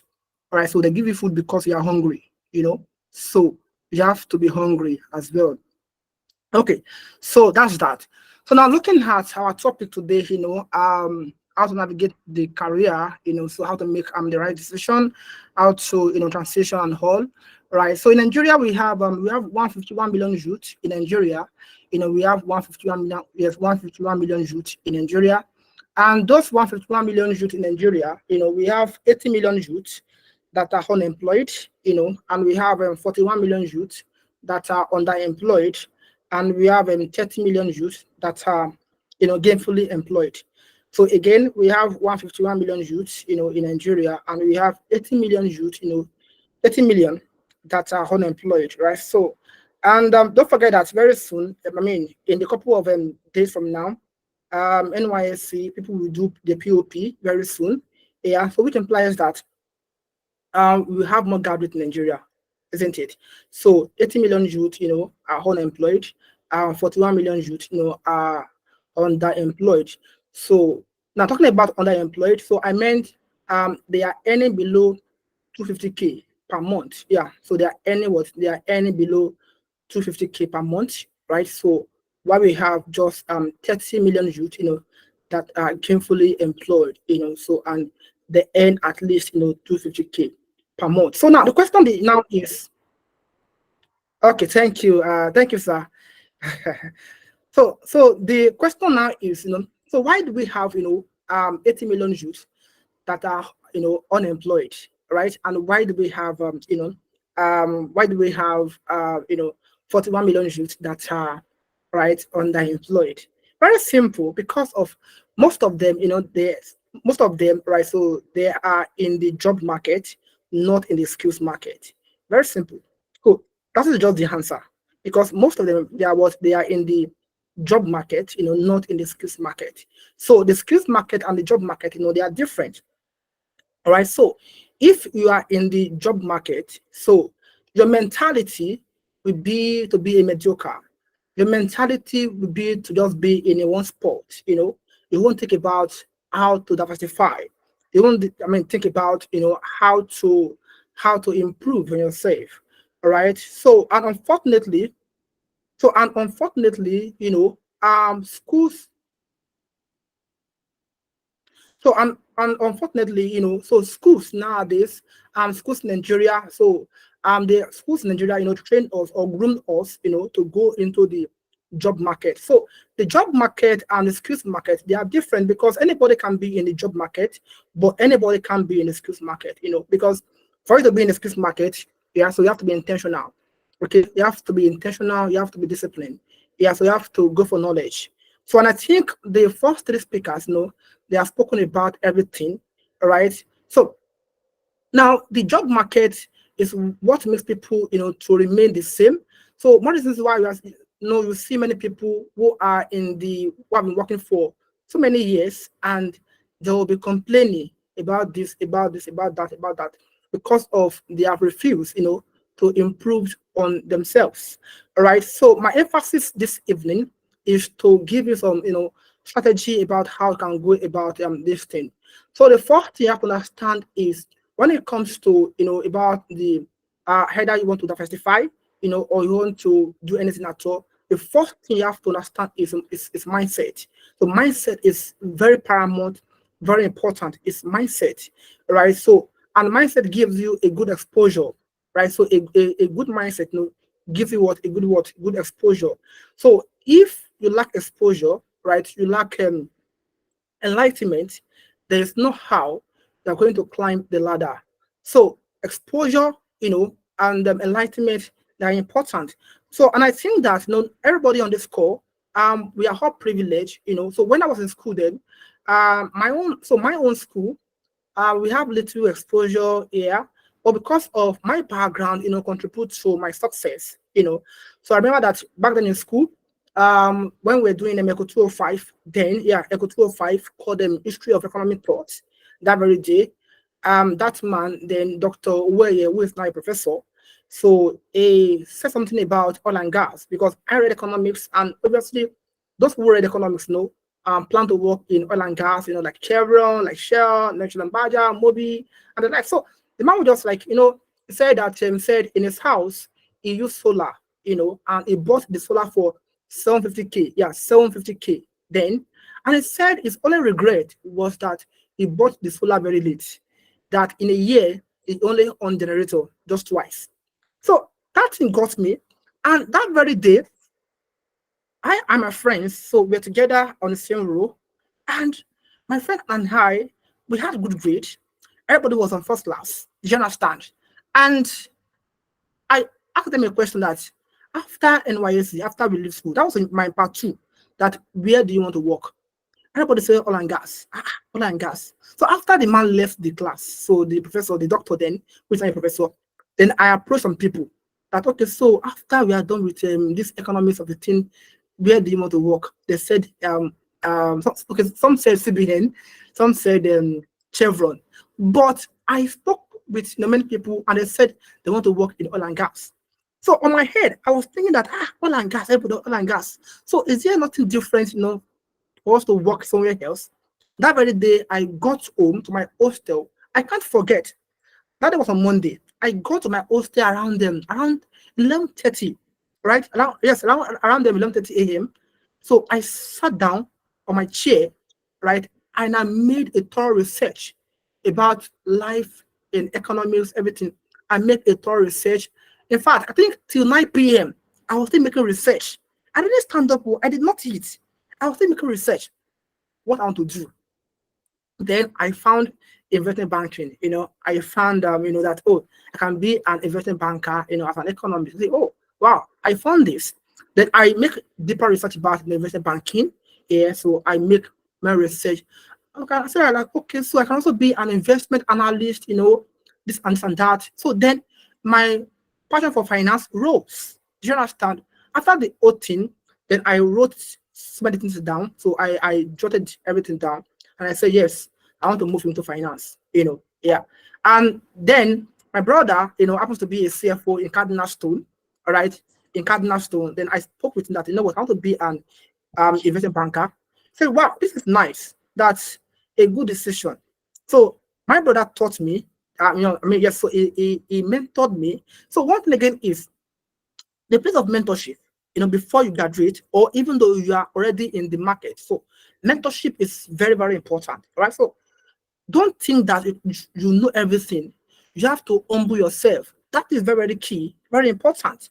So then I look at the whole thing and I ask myself question, what skills do I need to navigate, life as an investment banker? What skills do I need, to become, a sound investment analyst? So I asked myself, and in my and in my past 2 days, so I wrote the list of companies out that I want to work. So Fetiva, Meristem, Cardinal Stone, and Korea, so many companies. So I wrote everything down, in my part 2 days. All right. So in my part three, what I was doing was I was reading GMAT. Okay, because yes, so I was reading GMAT. So I bought GMAT, right? So, and guess what? I finished GMAT, 2 times, right? So I finished what? I finished GMAT, 2 times. I saw GMAT back to back. So then my colleagues or my classmates were struggling with academics in school, going for classes, everything. No, I mean, of course, you have to go for classes, right? But we are all in the same class, but I was ahead of them on the back of my level of thinking was different because again, I also have a mentor. So mentorship mentorship is very, very important, for you to navigate anything. So you have to be humble, you have to be open to learning. And as I then, I was on LinkedIn. Yeah, I think the last speaker, spoke about LinkedIn. So I was on LinkedIn as I then, right? So I was checking so many companies, out here and there, just checking them out and everything. So I pen everything I have to do. I was so deliberate. So the thing here is not knowing what you don't want to do, right? So it's more better than knowing what you want to do. Again, not knowing what you don't want to do, right? So knowing what you don't want to do, right? So it's much more okay than knowing what you want to do. So I knew what I don't want to do when I was in school. So I knew that, oh, this thing, I don't want to do it. This thing, I don't want to do it. So I knew that I want to be a core finance person. So I was so specific about what I want. Do you understand? And I asked myself a question: what skills do I need to pursue this thing? So I look at the skills. So, oh, data analysis, is important. Yeah.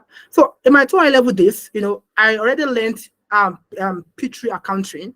Yeah, P3 accounting. So now call them 650. So I learned P3 accounting in my 2 level days because my fear was after we leave school, I read economics, I have good grades. So if I leave school now, so then how do I perform on the job? So those things be on my head. So then I have to look for what to do. So in my 2 level days, so I learned, P3 accounting, which is now stage 50. Yeah, so I understand Excel very, very well.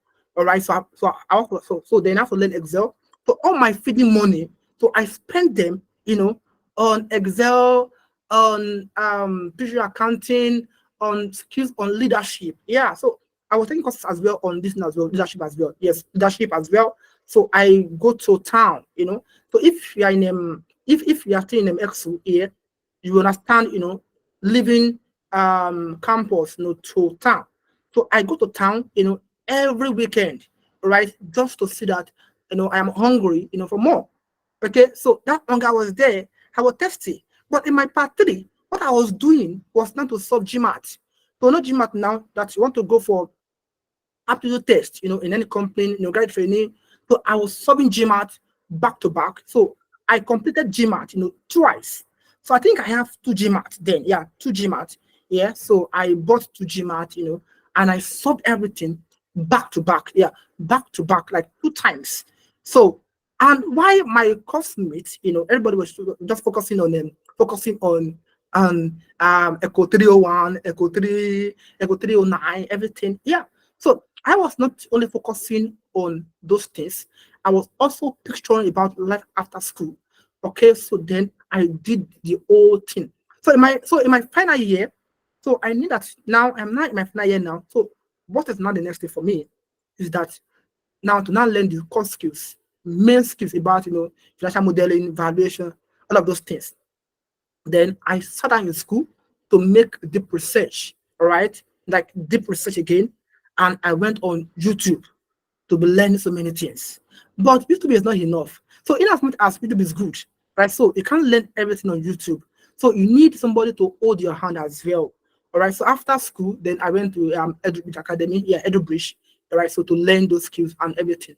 So after the whole thing, so I spent a year. So my NYSC, I deferred it. So and I spent a year to learn, skills about financial modeling, valuation, data analysis, and the likes. So then my course mate then, so we are rushing to go for NYSC because of schools have already delayed everybody. All right. So they are rushing to go for NYSC and all of those things. But I stayed back, then I spent a whole year to improve myself, to work on myself. So I can tell you that today by God's grace, so everybody in my department, let's say 80% on 80% above. So today I have taught all of them, about the core skills in the labor market. Both those who are in Nigeria, those who have traveled up, so I've taught everybody. So one day, one guy said that it's like this our settle. All of us came to this school, to come and serve Michael end of the day.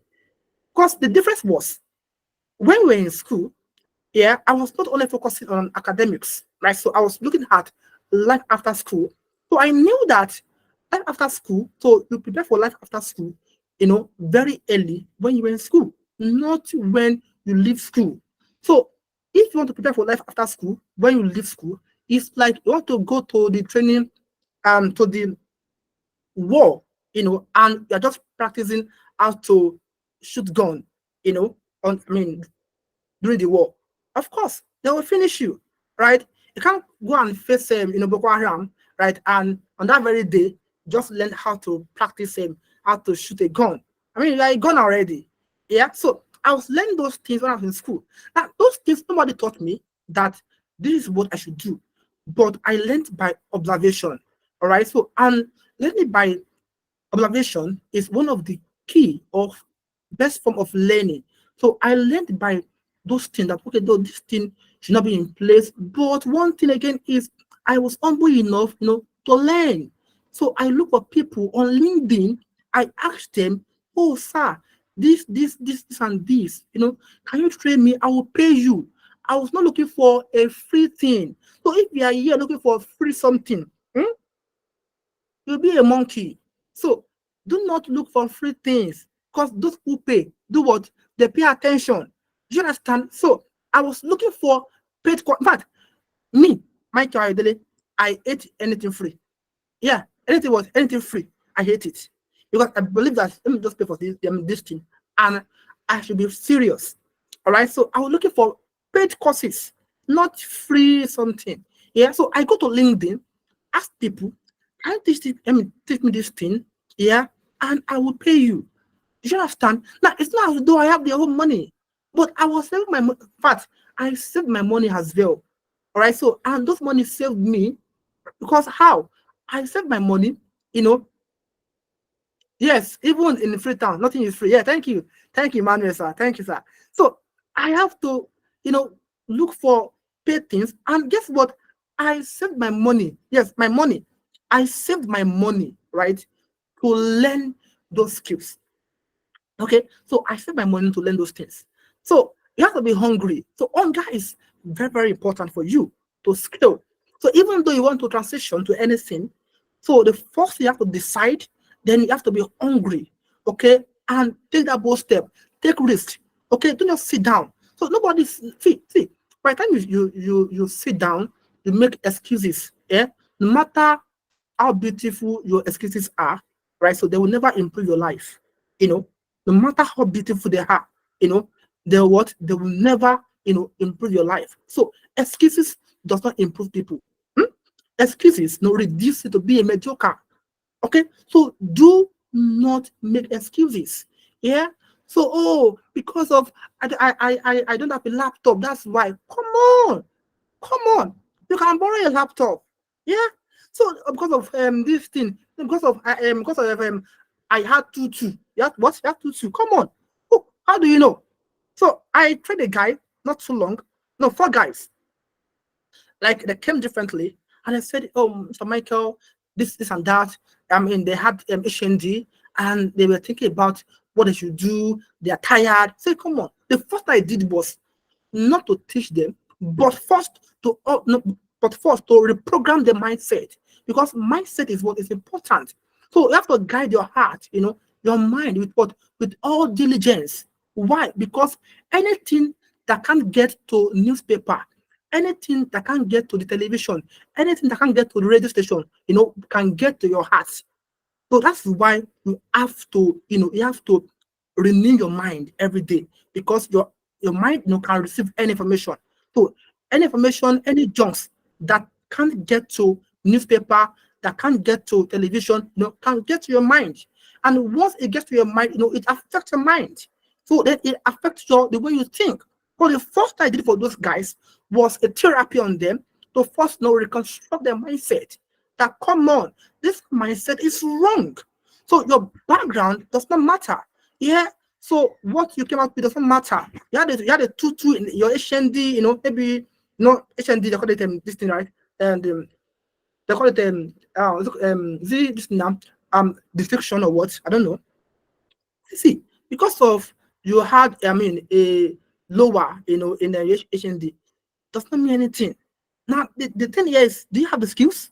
So when I was in school, then I've served as library as librarian, so I oversee people's this very well, academics very well. So I learned something that why people have poor grade in school, many factors not contribute to it. So some people could be because of background, where money is not forthcoming, from home, so they got discouraged. I mean, those things, home is not settled. Those things make people to have low grade. So because I did a thorough research, in school, all right, because I have passion for academics very well as well. So then I used to present, very well. So I knew that many factors make people not to make first class or 2-1. So I look into those things. It's okay, this is fine. So many things can just happen. So then those guys said, see, the first thing I did for them was to first renew their mind, all right? So conduct a therapy, a clinic on them. After the whole thing, now guess what? Those 4 people, they never knew each other. Of course, they come differently, but they have similar kids. Now, do you know where they are today? Right? So the 4 of them, they are in the big 4. Yeah. And no, they had HND. They are in the big 4 today. Do you understand? So the first thing I did was not even to say, hey, what, come now, bring money, let me teach you. No. The first thing I did was a clinic. It was a therapy. It was a therapy to first look at the whole thing. Refund everything, refurbish it. Remold them.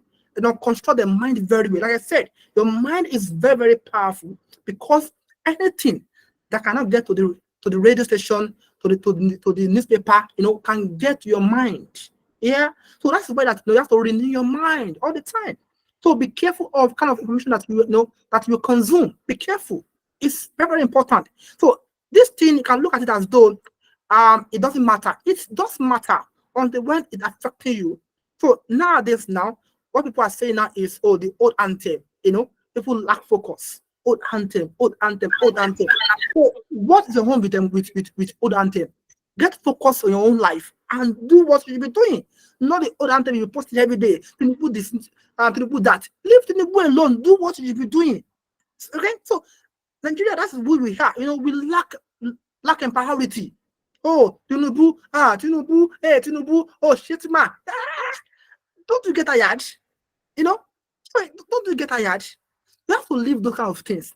You focus on what you should be doing, not Tinubu, not old anthem. Okay, so learn skills that are what relevant. All right, that are what don't mind, I'm not laughing. That are what relevant. Learn those skills. All right. So the next thing again I want to say before I round off is, before you learn a skill, I think I've said this thing over and over anywhere I am. Before you learn a skill, you have to think about that. These skills should solve 2 things for me. 1, will it make me employable? 2, if I lose my job today, will these skills put money on my table? Those 2 things are very, very important. 1, will it make me employable? 2, will it put money on my table if I lose my job today? Those 2 things are very, very fundamental.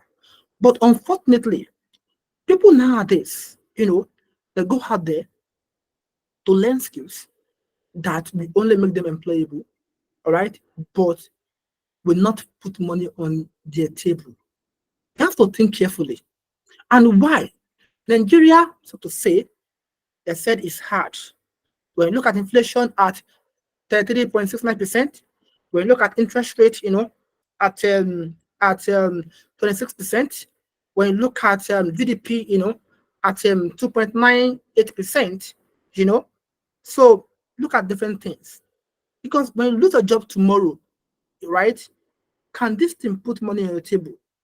So in as much as it's good to have certificate, right? So when I was leaving school, right, so I have more than 10 certificates, But one thing about me is you never see me to flaunt certificate. Never see me, to do what? Flaunt what? To flaunt what? Certificate.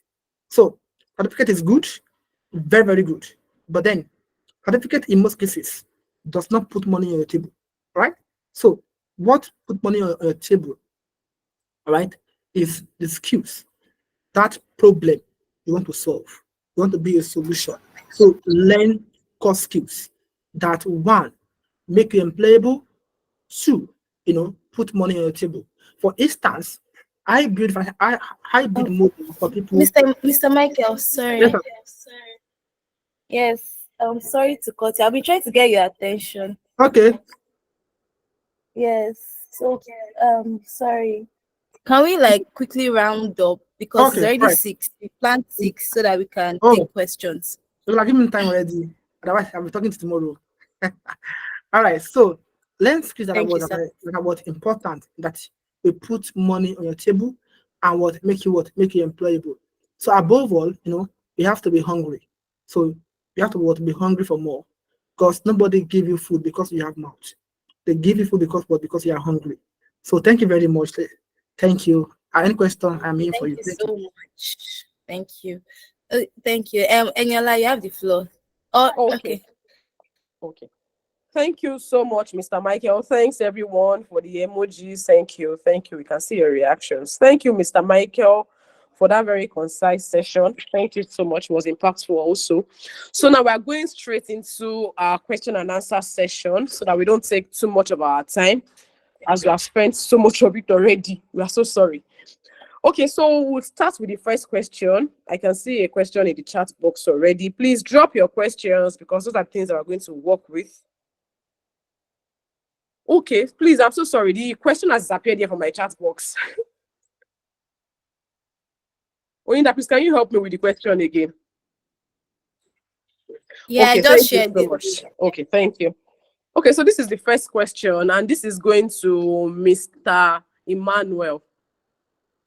So the question goes thus: can one diversify into various unrelated niche? If that happens, how can I then build my personal brand?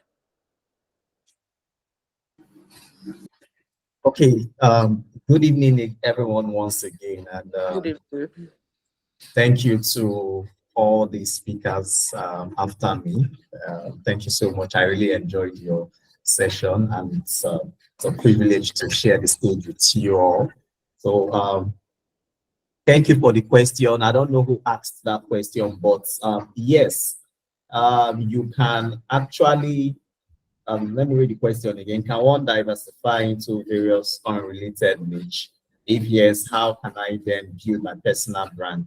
Yes, you can diversify into various unrelated niche. It's very, very possible for you to diversify, and how you can build your personal brand while diversifying is just to find a common goal. Find a common goal that that connects the various niche together. Find a common goal that connects all the various niche together. You put everything together, and you get your personal brand. For example, you can just have like a general name. Like, let me use a business as an example. You can just have, like, let's say Emmanuel Group of Company, for example. Then under Emmanuel Group of Company, you see that we do XYZ. So when people see Emmanuel Group of Company, they already know that, okay, this Emmanuel Group of Company does this, does this, does that. So that is you bringing everything together to, tie it to different niche just to form an umbrella name. So the answer to your question is yes. It's very, very possible for you to diversify into various unrelated niche. Thank you, and I hope that answers your question.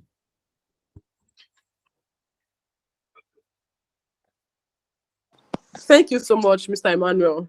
Thank you so much. I'm actually already lost the name of who asked this exact question. I would have asked if she's fine with the response, but unfortunately, I cannot find her name here anymore. Okay, so without wasting time, please let's go to the next question. And this question is for Mr. Michael Hayodele. So, blessing sent in this question, and it goes thus: She said she studied economics and she's looking to go into finance. So she's asking if there is a course that she can take on macroeconomic analysis and be able to solve problems. So, Mr. Michael, please, this is for you. Thanks for your response. Okay, so yeah, 100%. There is. Yeah, so by privilege, I run Delmish Consult. Yeah, so we have Delmish Academy, and right now we have our training. So admission is open. Okay, yeah, it's open, and it is for 3 months. So entry level analysis program called Core 3 is on, and what you will learn is one, data analysis, modeling, valuation, modeling valuation, and also macroeconomics, right? And the price of the training is 120K. Okay, but because of EduFund, who is our sponsor, to make 30 people to pay just 30K. All right, so that lady can reach out to me, if you want to register, so you can pay 30K to be among the first 30 people. Thank you.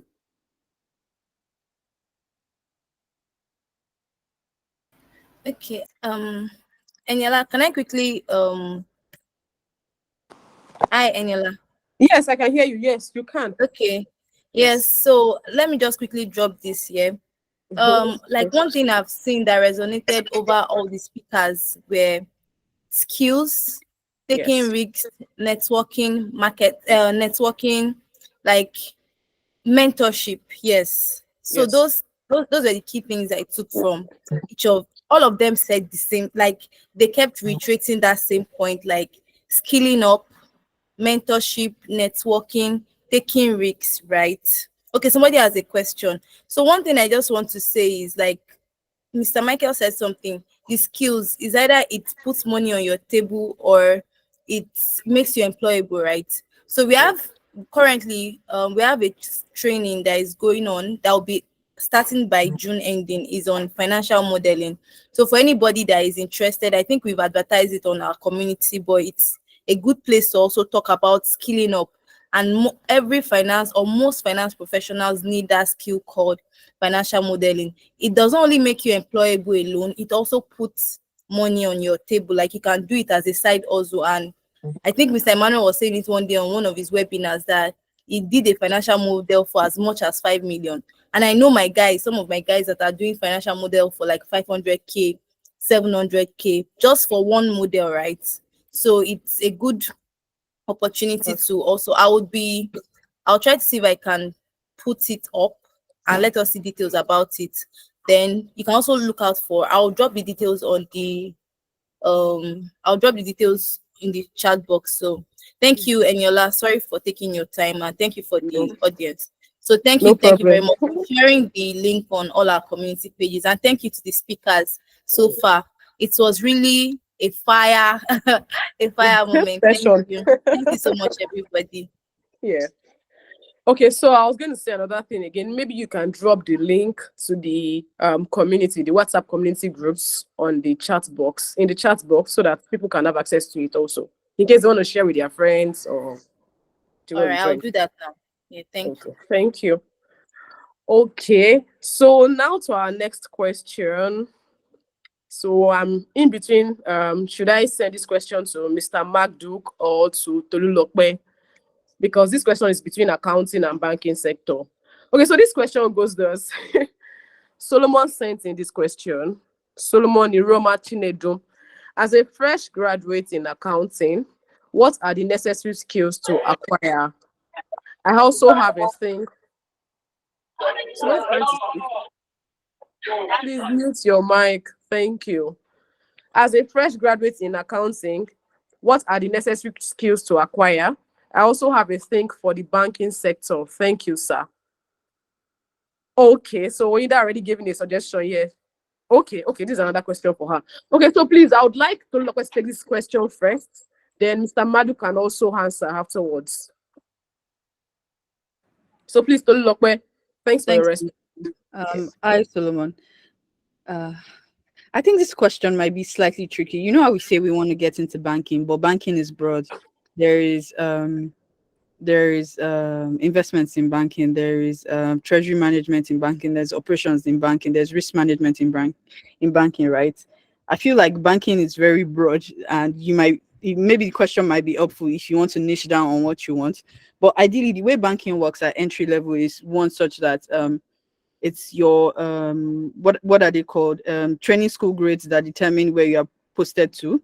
I'm speaking loosely. I don't have direct experience today. I didn't take the Access Bank offer I got because I didn't want to work in banking. I apologize, guys. Anyways, but as an accounting graduate, there are basic skills that you have, things around problem solving, analytical decision making, and also your understanding of financial services, and how it works, debit and credits. Those basic understanding are some of the things you can get in there. Speaking about core skills or technical skills, things, soft skills like people management, relationship management, being a good person, being good with people, right, and being able to think on your feet, and also managing your colleagues and your co-workers, being able to turn them into your advocates or your mentors or sponsors as well. Those are some of the skills you can get going in just based off your university education.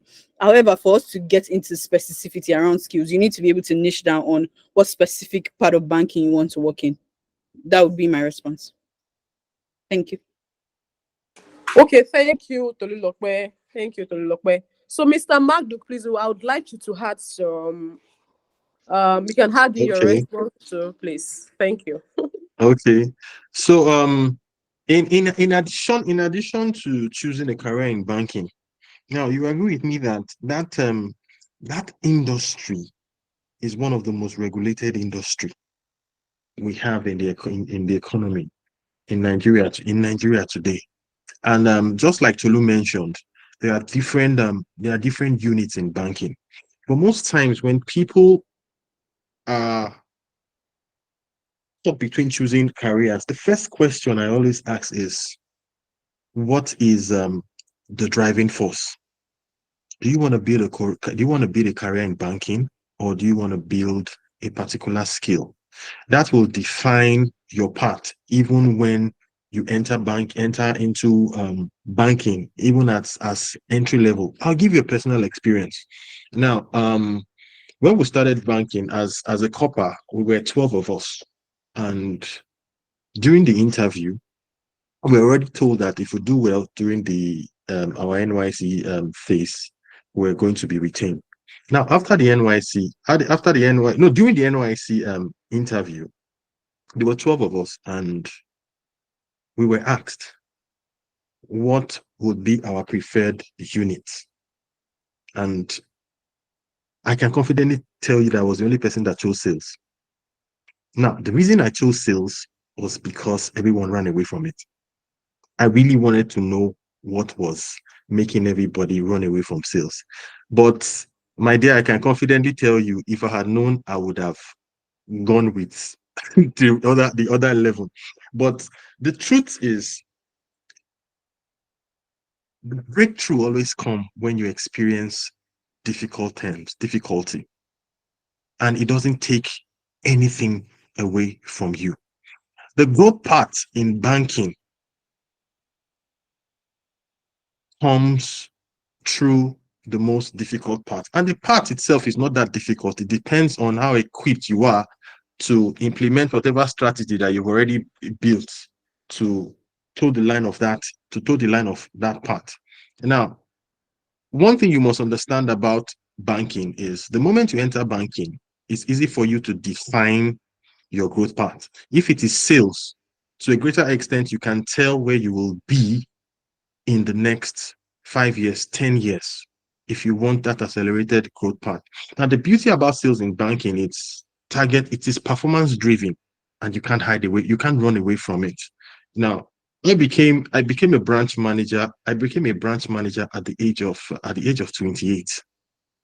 And the motivation was because I was really good in sales. That is just one aspect. But the required skills, as at that point, even while I was the branch manager, the required skills to call myself a full-fledged banker was not there. So I was actually growing.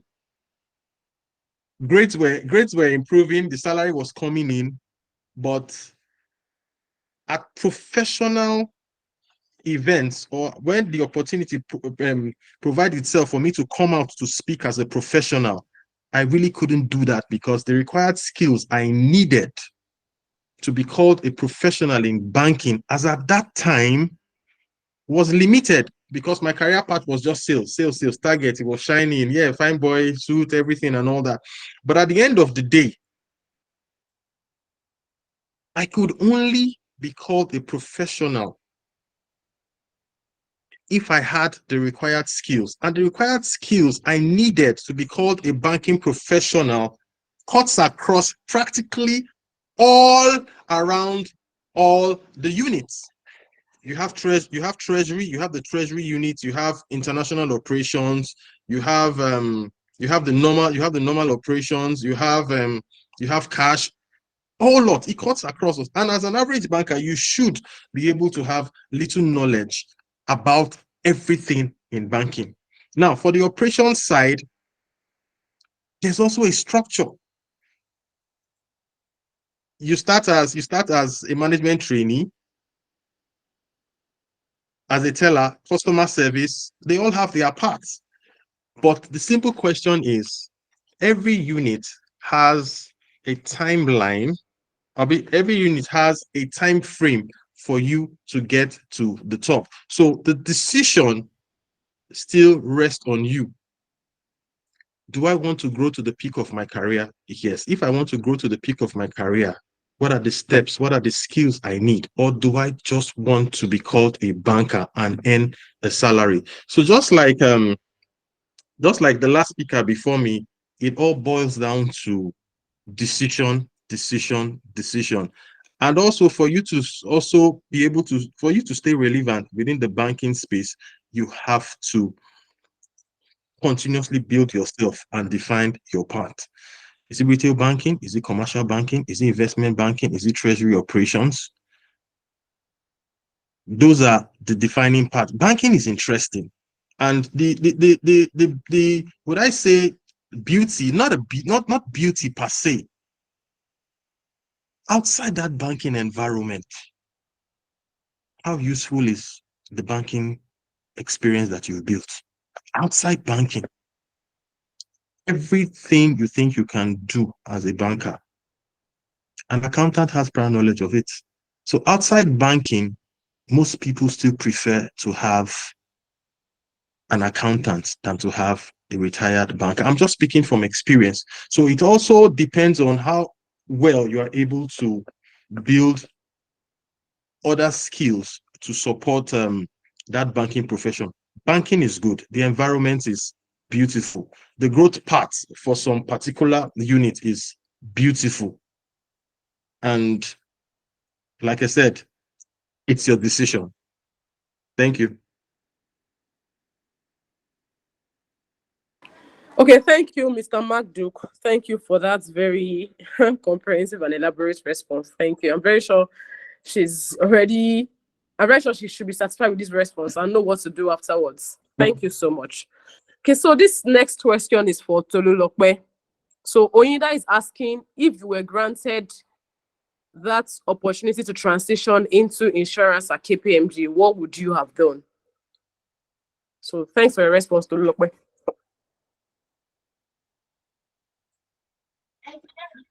Thanks, Daniela. Okay, so I think question is, if I wasn't granted the opportunity. Thanks, Ainda. So If she wasn't, sorry. Okay. Yeah. Just to piggyback on what I said, you know what I said about always be willing to pivot. I had two other alternative paths for myself, right? So beyond focusing in sectors, there was also focus around core competence areas. In management consulting, we had strategy, customer and operations, people and change, and financial management, right? So if I wasn't given the opportunity to just learn all of those core competencies around insurance, I was pivoting to either strategy or customer and operations as my focus areas, just making sure that I did projects in those parts, in those core competence areas. However, that's kind of difficult because they only let you specialize after you pass at the beginning of your fourth year, right? So that would have been a tough sell. My plan C was to actually go to deal advisory because I was already a chartered accountant anyways, and it was already just right up the alley of doing management consulting. It was just very focused on the numbers only on that side of the divide. So that was my plan C. So those were my two backup options. Yeah. Okay, thank you so much. I'm sure Oinda is satisfied. Okay, she had already acknowledged. Okay, so this would be our last question, or second to the last question. If we get another question after this time, we'll take it, but that will be just one question. But if we do not get, this will be our last question for this evening. Please permit us. Thank you for your understanding. Okay, so this last question, or second to the last question, as the case may be, is coming from Oyinda also, and she's referring this to Mr. Mark Duke. Okay, so I would want Mr. Mark to take this response, and also to look like and add a response to afterwards, because she has her experience in fintech also. Okay, so Mr. Mark Duke, Oyinda is asking, isn't fintech coming to disrupt the banking industry? Thanks for your response, sir. All right. The question is actually a funny one, but the sad reality is fintech is already disrupting the banking industry, and I'll just mention some few areas where this has already witnessed significant success. Now, through enhanced customer experience, digital banking, and if we use the fintech companies as a case study, most fintech companies are already offering user-friendly 24/7 digital banking experience, such that you don't really need anybody to access online financial services. And also the personalization of data analytics. That has also allowed most fintech firms to offer personalized financial products and services tailored to individual customers' needs. So it's a disruption that has also created its own impact, positively and negatively. And secondly, innovation in payments. I know Tolu Lope will speak more on that. The aspect of mobile payments, cryptocurrencies, and also in lending and credit. There's a whole lot of service disruption going on right now, even within the investment space, cybersecurity and fraud prevention. The industry, as I speak, is one among many that have adopted and align themselves with the current disruption. So, but there are also strategies to stay relevant within the fintech industry. The first strategy is to embrace technology and innovation. The second one is also to learn to adapt to new business. The third one is to focus on customer experience. And the fourth is also to comply to regulatory requirements. And lastly, for me, is also continuous learning and professional development. Even while there are these disruptions, the other part of it is, in some areas, these technological innovations have also been seen to be complementing existing profession within the financial space. In terms of, in as much as there are disruptions, IT innovations also have their limitations. There are key decision-making points which IT initiative or innovations are limited to. So in that aspect, IT can only complement what is existing. So there's really nothing to be worried about. But to stay relevant, you must align yourself with whatever the disruption is bringing to the table. Thank you. Thank you, Mr. Magduk. Thank you. Please, Tolulokwe, can you please add your response also? Thank you, Eniola. Thank you, Mr. Magduk. So I'm going to approach this question based off my experience in financial technology, which has been like the core of my career. I would say that there's a general misconception as to what fintech is. People focus on the technology side of it and neglect the financial side of it. Just based off that understanding of financial services is what is being delivered through technology. So both of them are coexisting. So most fintechs are just tech-enabled financial institutions, right? However, people like to focus on the tech of it. And also maybe some of the founders of fintech companies focus heavily on the tech of it and don't focus on the financials. That's why we've seen a bunch of them crash, right? Just bringing us back to it. Like at the core of the question, saying that is fintech coming to disrupt the banking industry? The direct answer is no, because the foundation of fintechs are built off banks. No fintech can exist without a bank as their settlement bank. No fintech can access the Nigerian payment system without being connected to a bank to NIPS through a bank, right? No fintech can hold money except through a bank in Nigeria. So the misconception that fintechs exist outside of banks is not an ideal assumption, right?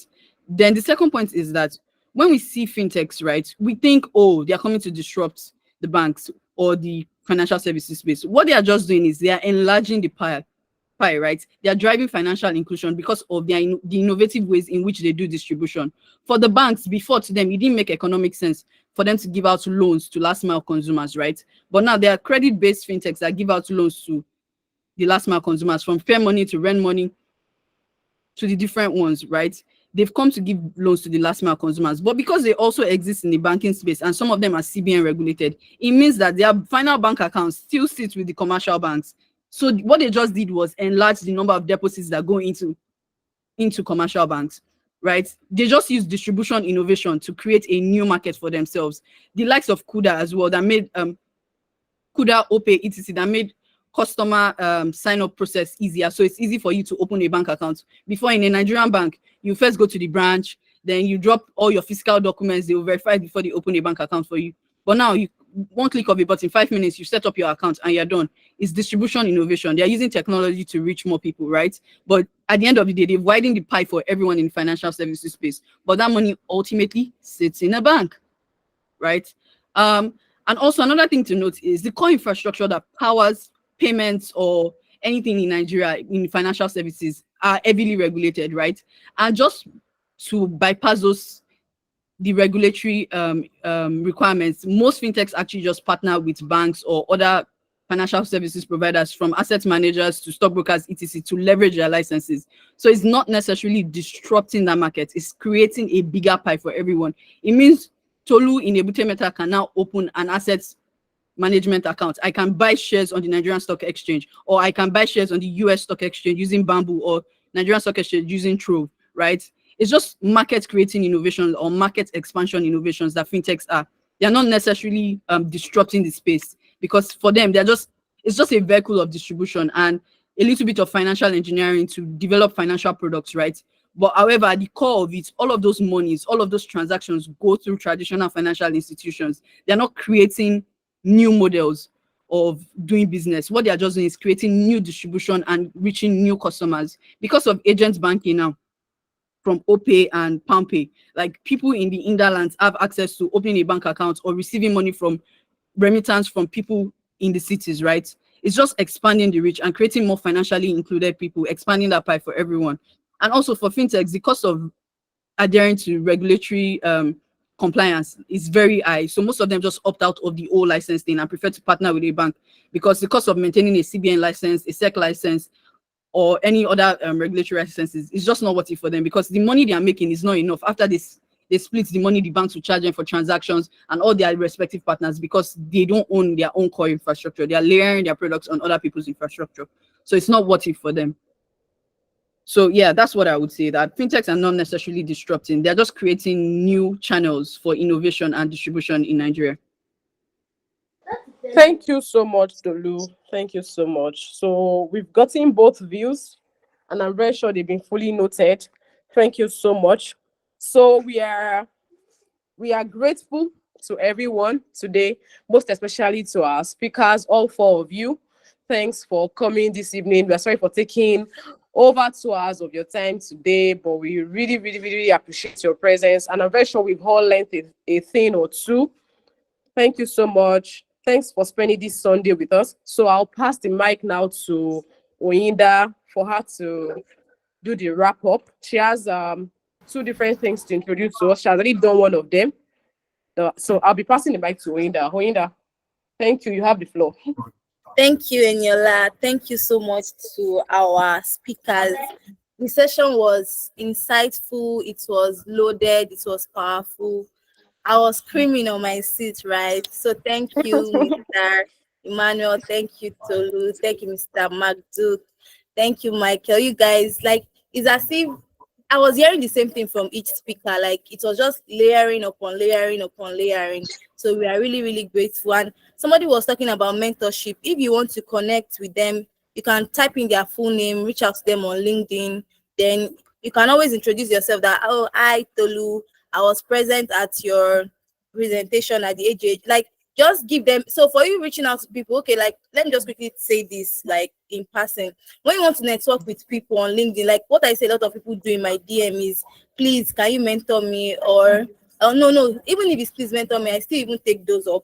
But I'm looking for a job. Like, don't just go to meet people and take things away from them. Look for a way you can also add value. So mentorship is not just a one-way street, right? Mentorship is two-way. And where I am today is by the grace of God and the opportunities my mentors have presented to me. So the place of mentorship can never be overemphasized. Everybody needs a mentor. You need somebody to guide you and lead you in the way that this is.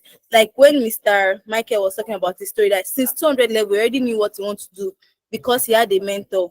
Then I'm also sure too, when Tolutu was talking, like in 400 level, she already knew what she wants to do. I'm sure she had a mentor that guided her to take that kind of decision, because we as young students, we're not even really think about that.